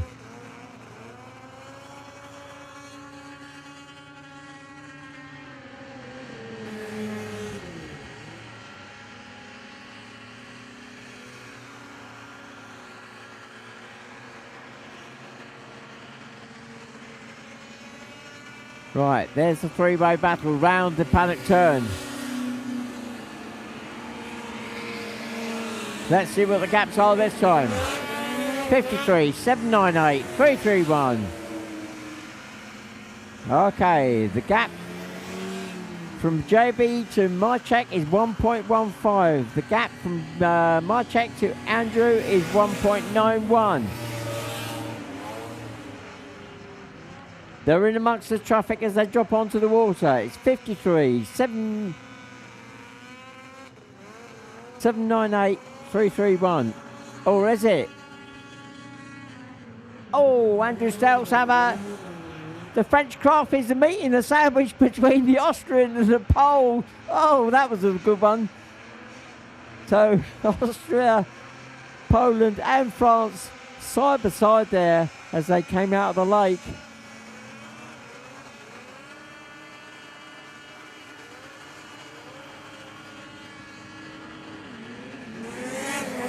So still 53, 798, 331. And the last lap board is out. So they've got one lap to go now. Let's see what happens with those three. I'm focusing on those three because Dan Turnbull goes through to take the win. I'm waiting for Dave Palfrey to come through. He's still currently in second, but I'm looking at that three-way battle that's going across the lake now. Dave Palfrey goes through to take the second spot. Here we go. The battle between 53, 798 and 331. They come out of the lake, all three of them.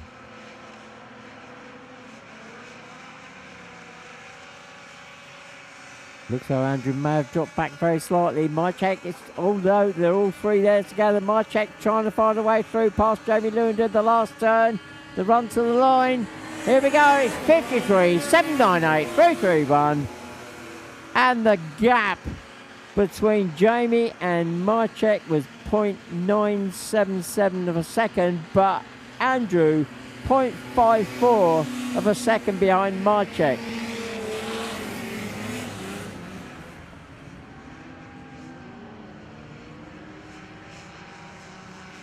So a great three-way battle there between those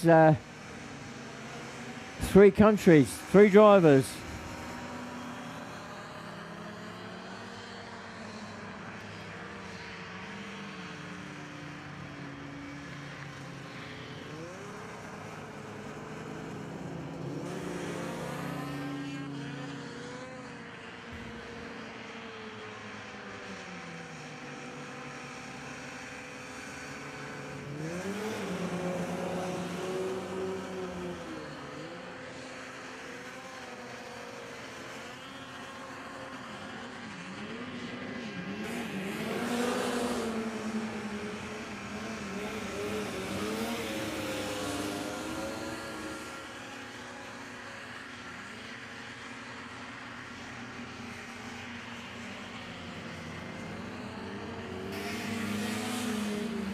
Right, we're coming on to the juniors. So juniors already on the grid.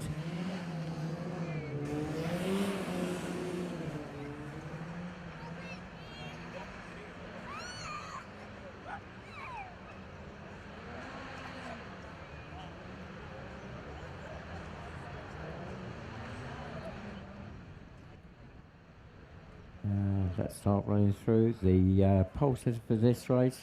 132, Rudy Dolman. Second spot, 44, Lily Elston. Third spot, Harley Allman. Completing the front row, 153, Emily Lewandon. Row 2, we have number 7, Maya Barlow. And 82, James Cooper. Now we should have out there also 47, Louis McGavin, and 135, Lucas Rhodes, but I'm not sure that they're there.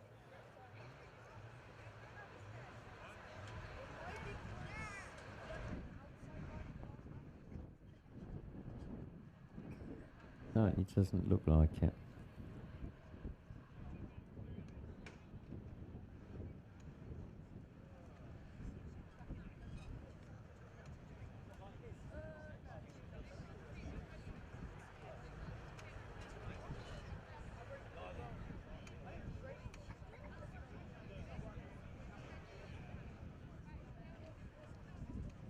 Right, sounds like we're coming on to the 2-minute board in just a moment.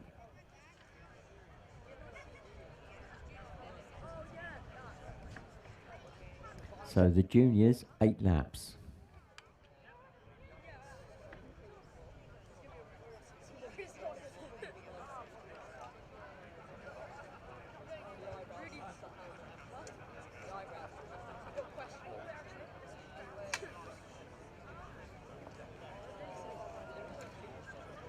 There we go. 2 minutes away from the start now.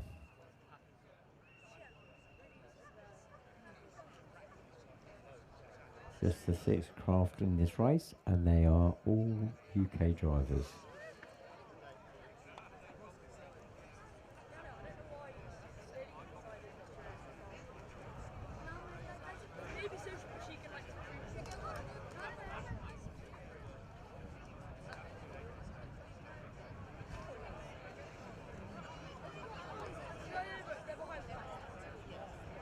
Rudy Dorman getting a big hug from his dad there, Charlie Dorman.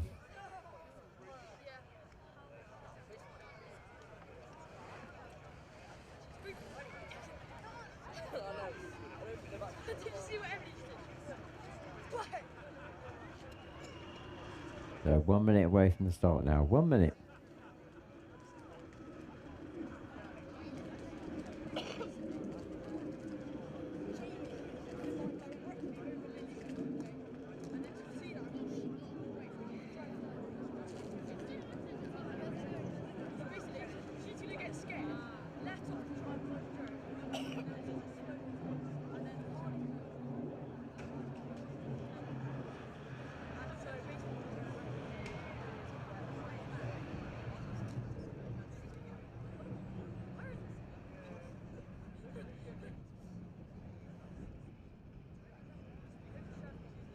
I think we're coming up to the lights very shortly now, I suspect.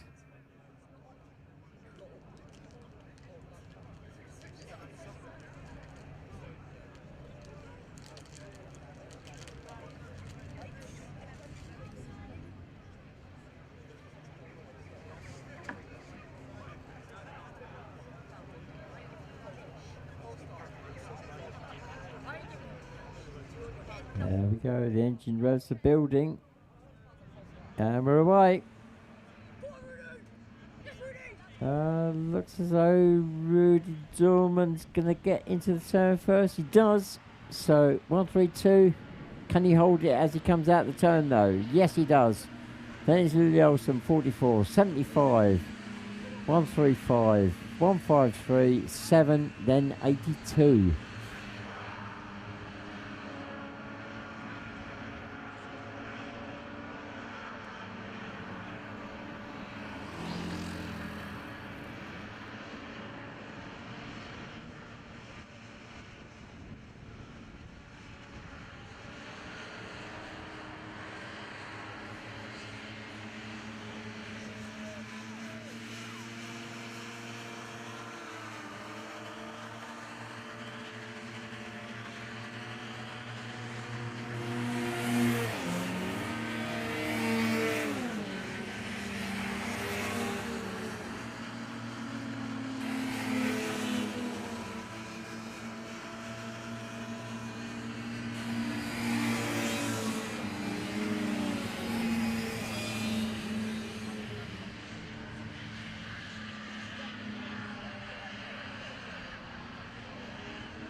Oh, the gap between the leader, Rudy Dorman, and Lily Olsen, 2.15 as they went across the line. And then the gap to Harley was 2.24.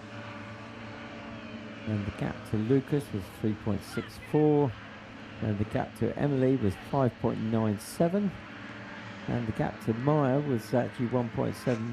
And then James Cooper 1.26.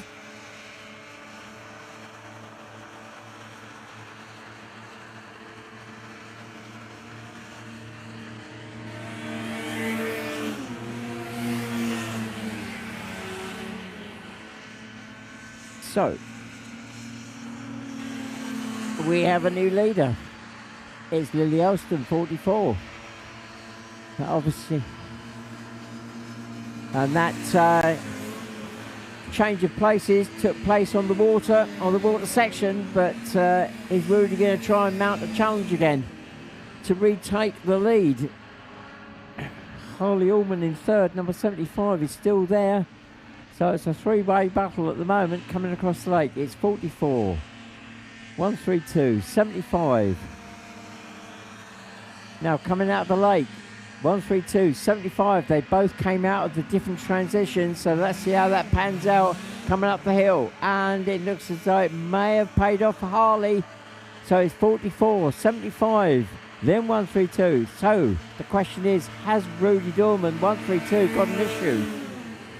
He was the pole sitter for this race. He's down to third.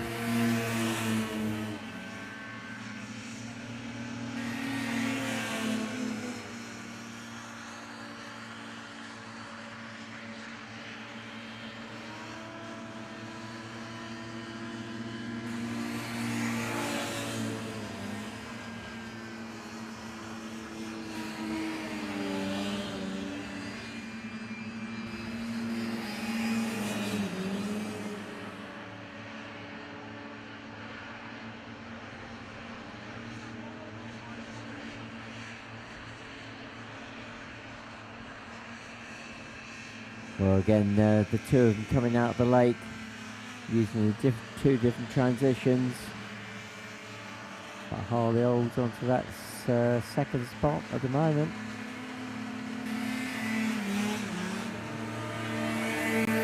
So Lily goes through. That is now 4 laps gone. We're midpoint in the race. The gap from Lily to Harley in second is 3 seconds. Then Rudy Dorman, 2.4 seconds. So not a great deal in it for the first 3. Any small mistake and that could change very rapidly. 4th spot, 135, Lucas Rhodes. 5th spot, 153, Emily Lewandon. 6th spot, 7, Maya Barlow. 7th spot at the moment, 82, James Cooper. And then 47, Louis McGavin in 8th.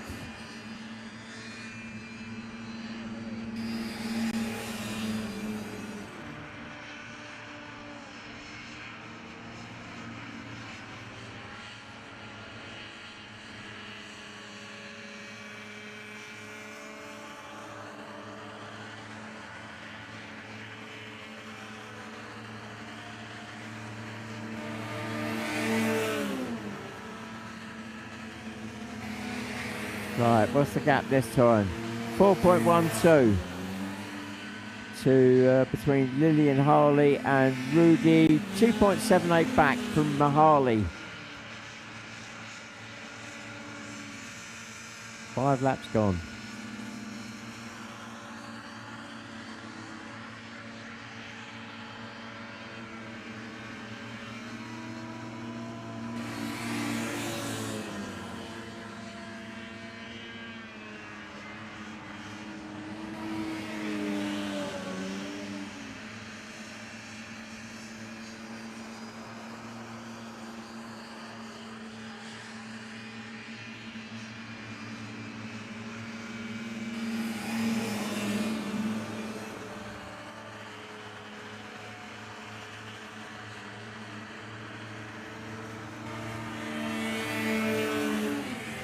So as the leader goes through, 6 laps gone, the gap is 1.67 seconds between first and second now. Rudy 3.4 seconds back in third.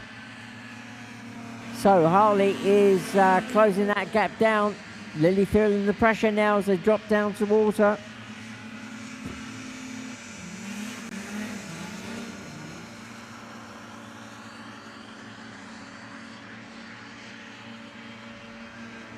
And those 3 well ahead of the rest. 135 just dropping onto the water now. Lucas Rhodes in a solid 4th.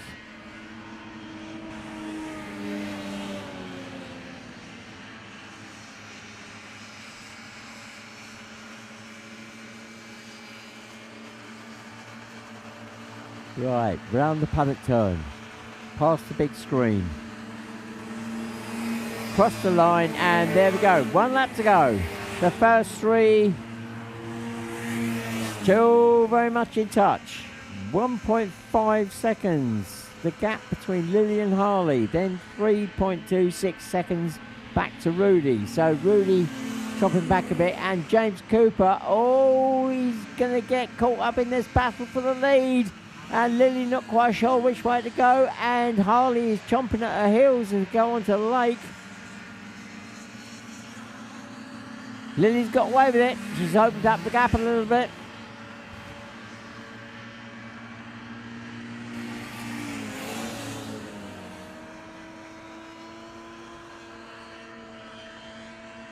So the run uphill, round the paddock turn.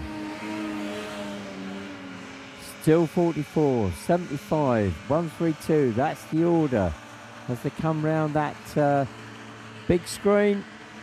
And here we go, the run to the line, and it is 44. Lily Elster takes the win. She's a happy bunny. The fist pump, 75. Harley Allman takes second. Rudy Dorman, 132, takes third.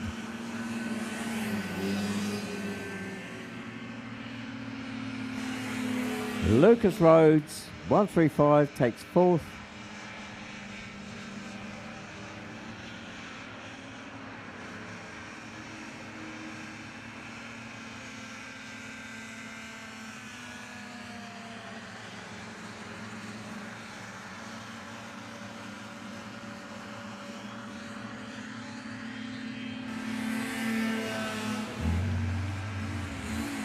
And fifth goes to 153, Emily Lewandon.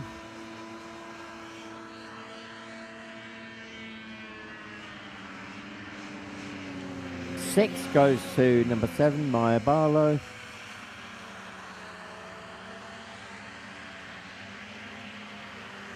And seventh is going to go to 82, James Cooper. And eighth goes to 47, Louis McGavin.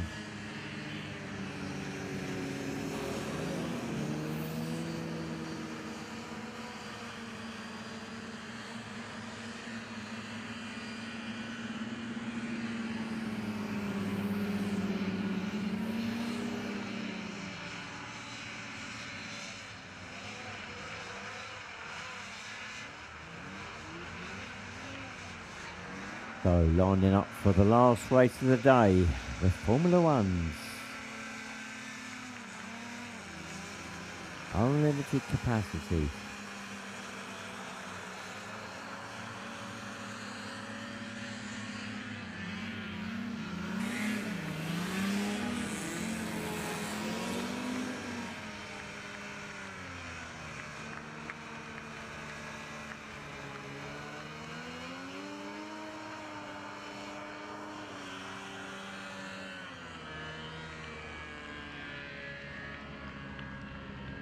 So this category, unlimited capacity, anything goes.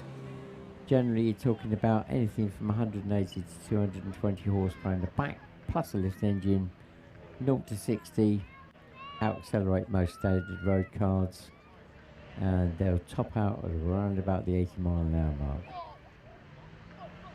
Pole sitter for this race, second at the World Championships last year, number 1, Callum Bill.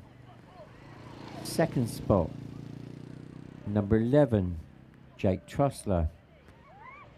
So Jake actually works for our main sponsor for this event, Griffin Marine. So I'm sure they'll be along over the weekend to see how Jake's getting on. Third spot, number 208 from France, Anthony Lallier. 234.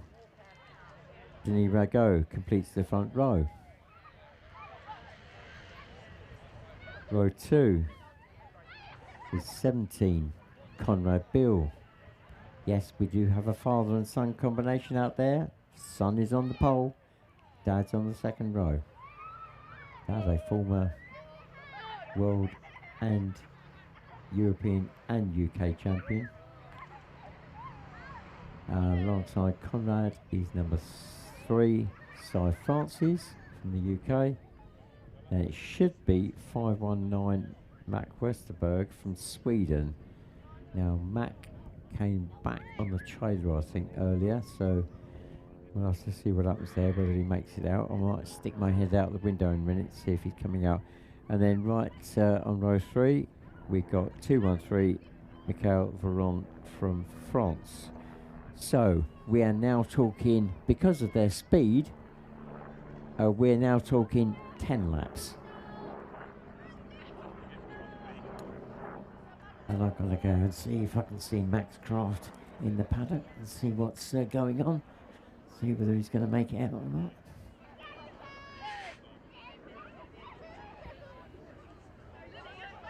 No, definitely not. The engine is, well, there's bits of engine being moved around, so Oh, I'm getting an update for the Swedish.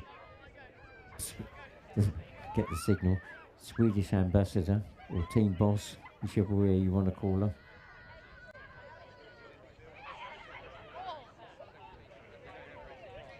Right, so there is a complete engine swap. So Mac tried something completely new, a turbocharged engine of a, I believe it was a jet ski. It doesn't look as though it's worked out.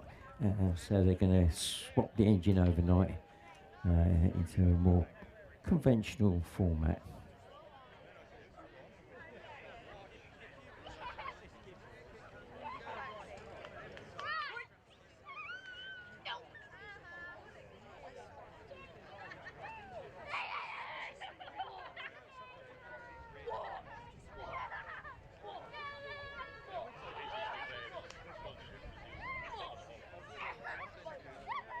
Right, that sounds like the 2-minute board, so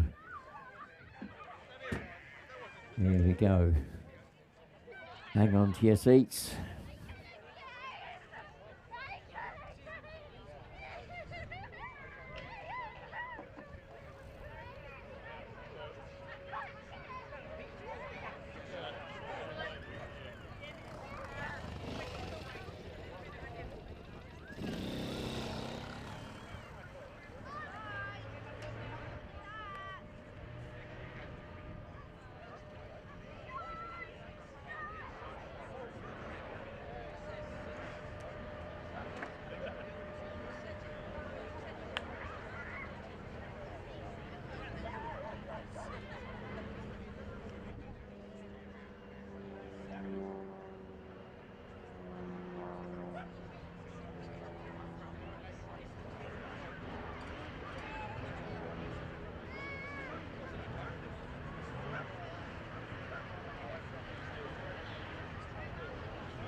So number 14 missing off the grid here. That should have been Adam Turnbull, the first race. He rolled it as he went into the first corner and did severe damage to the thrust system. And yeah, by the looks of it, that's his weekend over. And that was the run off the line into the first turn. And they're away. Here we go. And it's number 11. Jake Trusser that goes into the turn first, followed by Callum Bill, number 1. Who's going to come out first? It's 11, 1, 208, 234, 17, 3, 282, I think that is. Oh, we got flip. A craft has flipped. The driver's still in the craft. How on earth? I was convinced the driver had dropped out. It stayed the right way up, but that went way up on its side, and it flipped back down the right way, and the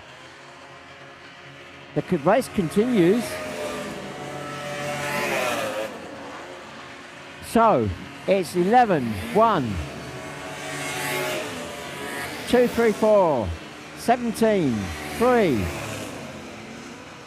2, 6, 2. That's the running order at the moment. Try and work out who that was. That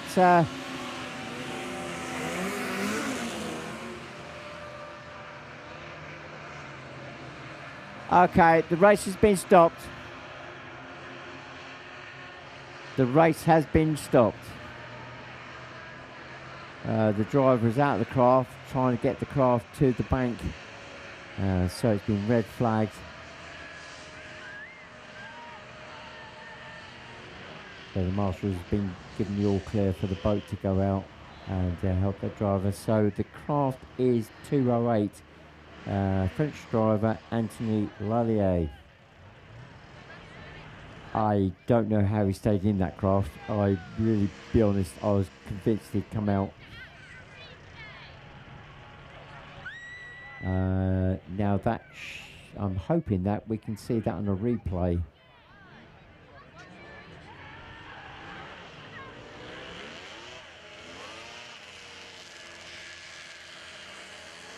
So the craft is still floating, driver's out holding on to the side of it. near the bank on the fast.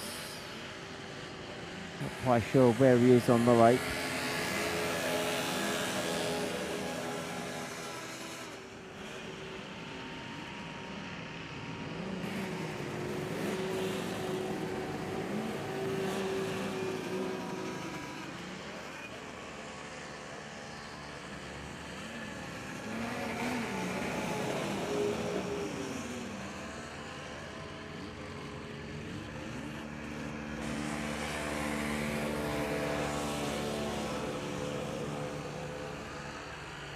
So clearly this race will be rerun.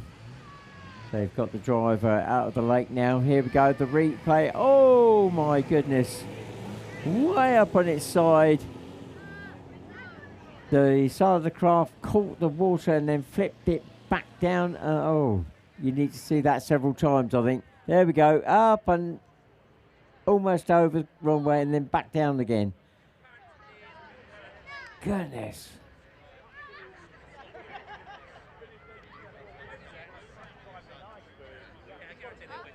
And we're going to, oh, I thought it was going to show it again. That's one of those ones you need to see it a few times to actually work out that one out. There we go. Oh, in fact, the craft in front of him got a bit airborne as well on its side, but managed to keep it down. The more you do that, the more likely you are to injure yourself. Right, so there is going to be obviously a short delay now whilst we get the craft back to the paddock or back to the start line, get refueled up. I think it's unlikely 2:08 will make it back onto the grid.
So I've just heard some feedback from that craft that had the incident there, and the craft is 208. It's got an unusual thrust system in that it has two fans that rotate opposite each other, so a contra-rotating set of fan blades. It's not a normal setup, and so he's blown all the blades in the thrust unit. That appears on the face of it to be the only damage, but obviously when they get it back they'll give it a good check out.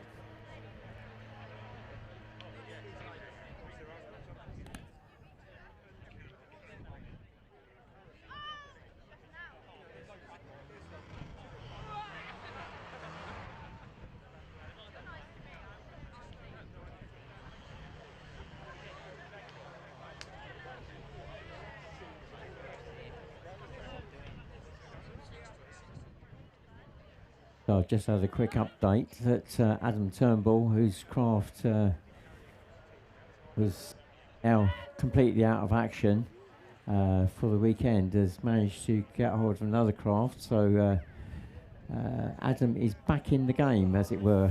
So that red flag has actually done him a favour because he wasn't on the original grid. But because of the rerun, he's now made it out there. So. But he will be at the back, obviously.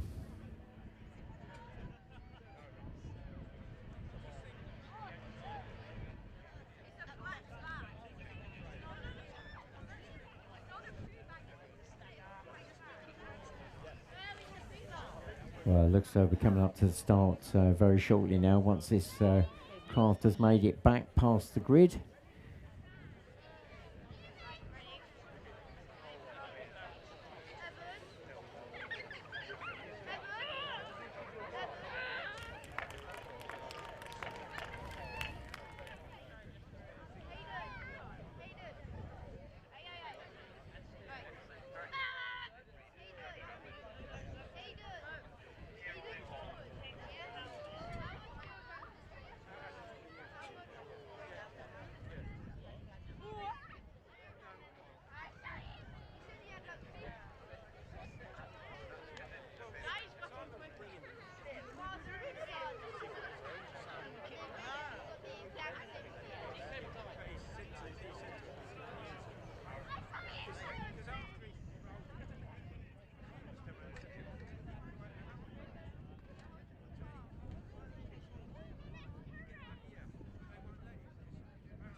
So here we go, we're under the 2-minute board now. Buckle up, here we go again. We've lost one, number 208, but we've gained one. 14, Adam Turnbull has managed to borrow a craft. He wasn't on the original grid. He's made a disaster in the first race, and he's now back out in another craft that he's managed to borrow off of Simon Larman, and let's see what he can do now. And we're on the 1-minute board now, 1 minute away from the start.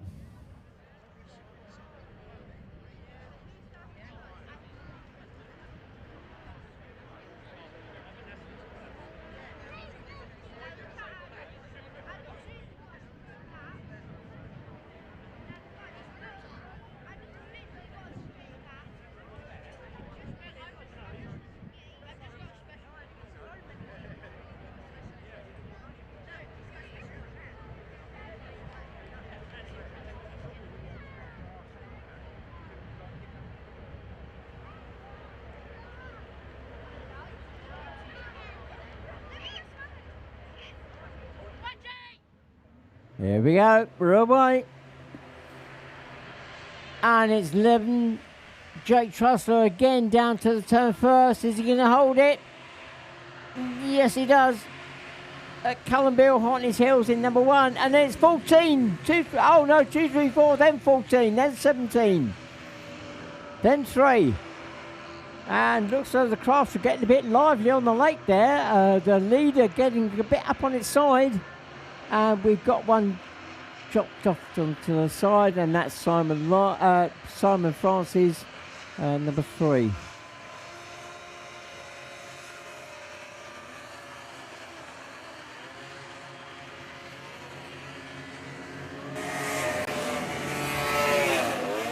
So here we go.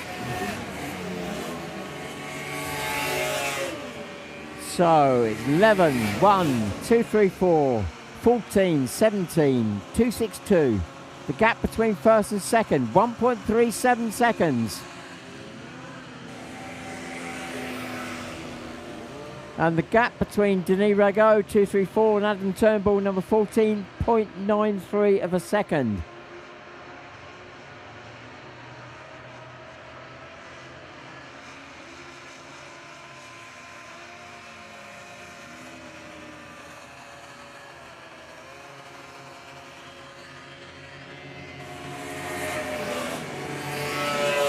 What's the gap this time? It's 1.57 to the 2 front runners.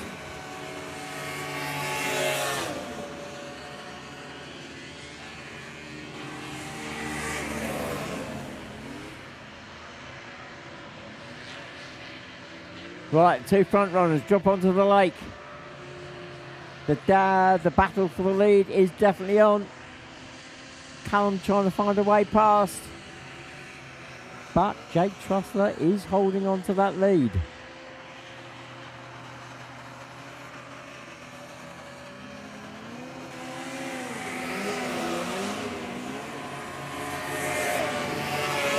So the gap last time, 1.57, it's now come down to 1.12. So Callum has closed the gap.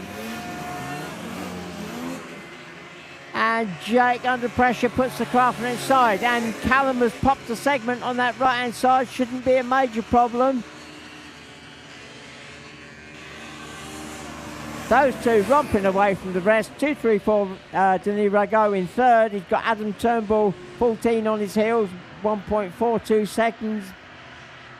Split those two.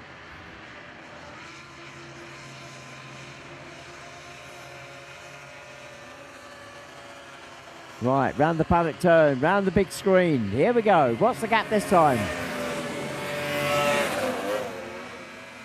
Oh, it's up to a little bit, 1.57.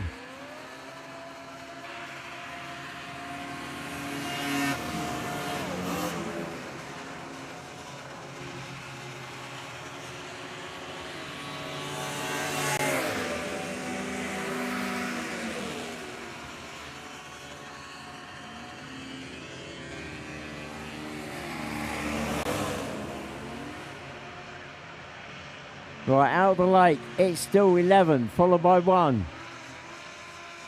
Jake Trussler around the paddock turn, he looks behind, yep, Callum Bill's there.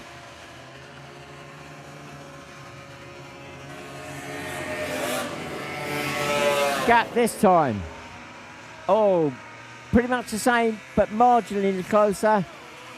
1.51.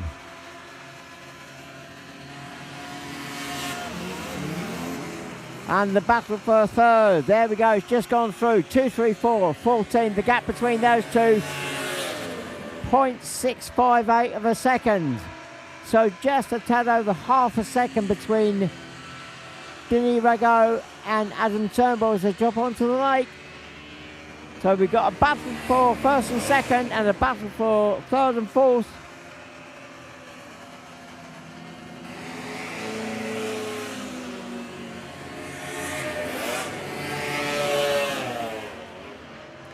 Callum's brought it down again, 1.43 seconds, and they've got a craft that they're trying to pass, and oh, Jake has got caught up with the back marker. That's allowed Callum to get through. So Jake getting caught up with the back marker. Don't think the back marker was at fault there, but that has scrubbed off Jake's speed, and that said, thank you very much, Callum Bill, I'm coming through. So Callum is now our new leader. Out of the lake. Jake trying to come back as they come round the paddock turn. Oh, contact between the two of them. Jake has gone in hard. and come make contact with Callum as they came into the turn. And the last lap board. Oh no, we're not on the last lap board. 7 laps gone. I forgot it's 10. 3 more laps to go.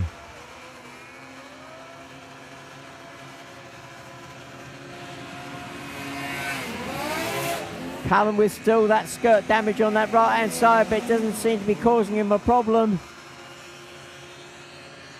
The gap as they went through the line last time was 1.04 seconds. Looking back to that battle between Denis and Adam, that's still going on. Just a tad over half a second between those two as they go across the lake. Right, round the paddock turn again. It's still 1, followed by 11.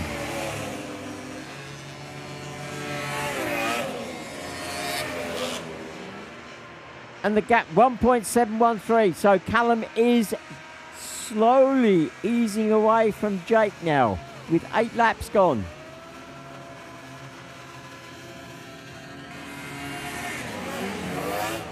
There's the battle for third as they cross the line. The gap 0.52 of a second. Adam all over the back of Denis. Now don't forget, Adam has never driven that particular craft before. It's been borrowed. He's not had a chance to practice in it. He's gone into this completely cold driving that craft. Right, last lap board is now out. Here we go, 1 lap to go. The gap now, 2.55, so Callum is easing away very slowly from Jake, but Jake is still very much within striking distance as they head towards the lake for the last time. It's 1:11. Where's the battle for third? Here we go. 14.648 of a second. So it's opened up marginally, but only marginally.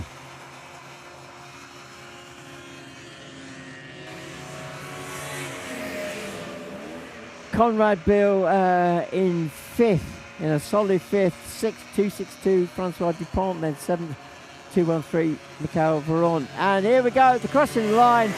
Number 1, Callum Bill takes the win. Jake Trussler, number 11, takes second.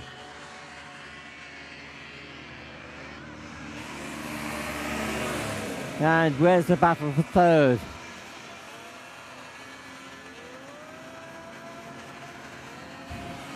Here we go, 2, 3, 4, Denis Rago takes third. Adam Turnbull, number 14, takes fourth. And 5th will go to Conrad Bill, who's I think just come out the lake now. And crossing the line, there we go. Conrad Bill, number 17, takes 5th. And 6th will go to 262, Francois Dupont. And 7th will go to 213, Michael Veron. And the footage you're seeing on the screen now is live onboard footage from the front of Conrad Bill.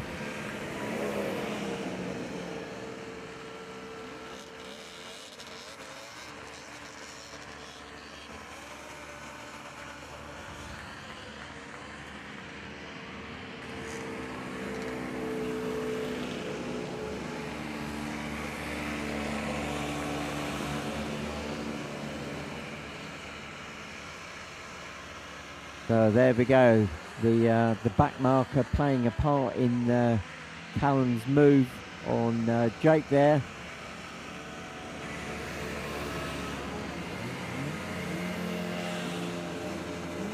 So still 2 days to go. This is just day 1 of 3. There's lots to happen.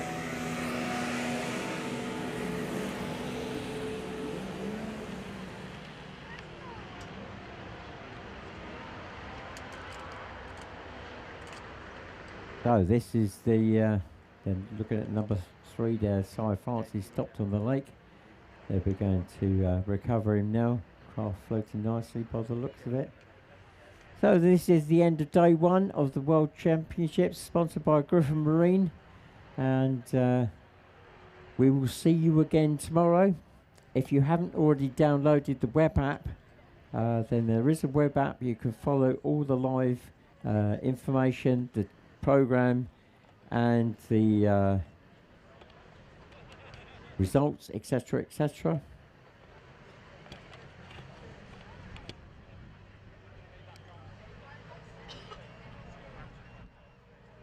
For those of you on site, obviously there are QR codes dotted around all over the place for that.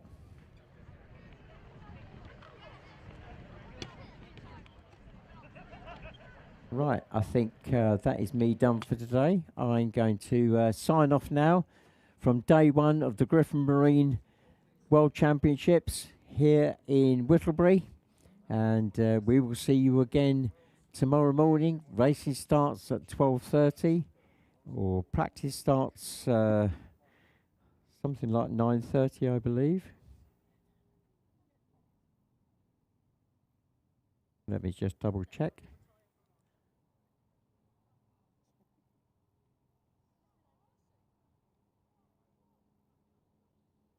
I'm beginning to lose track of what days it is. I've been here so many days.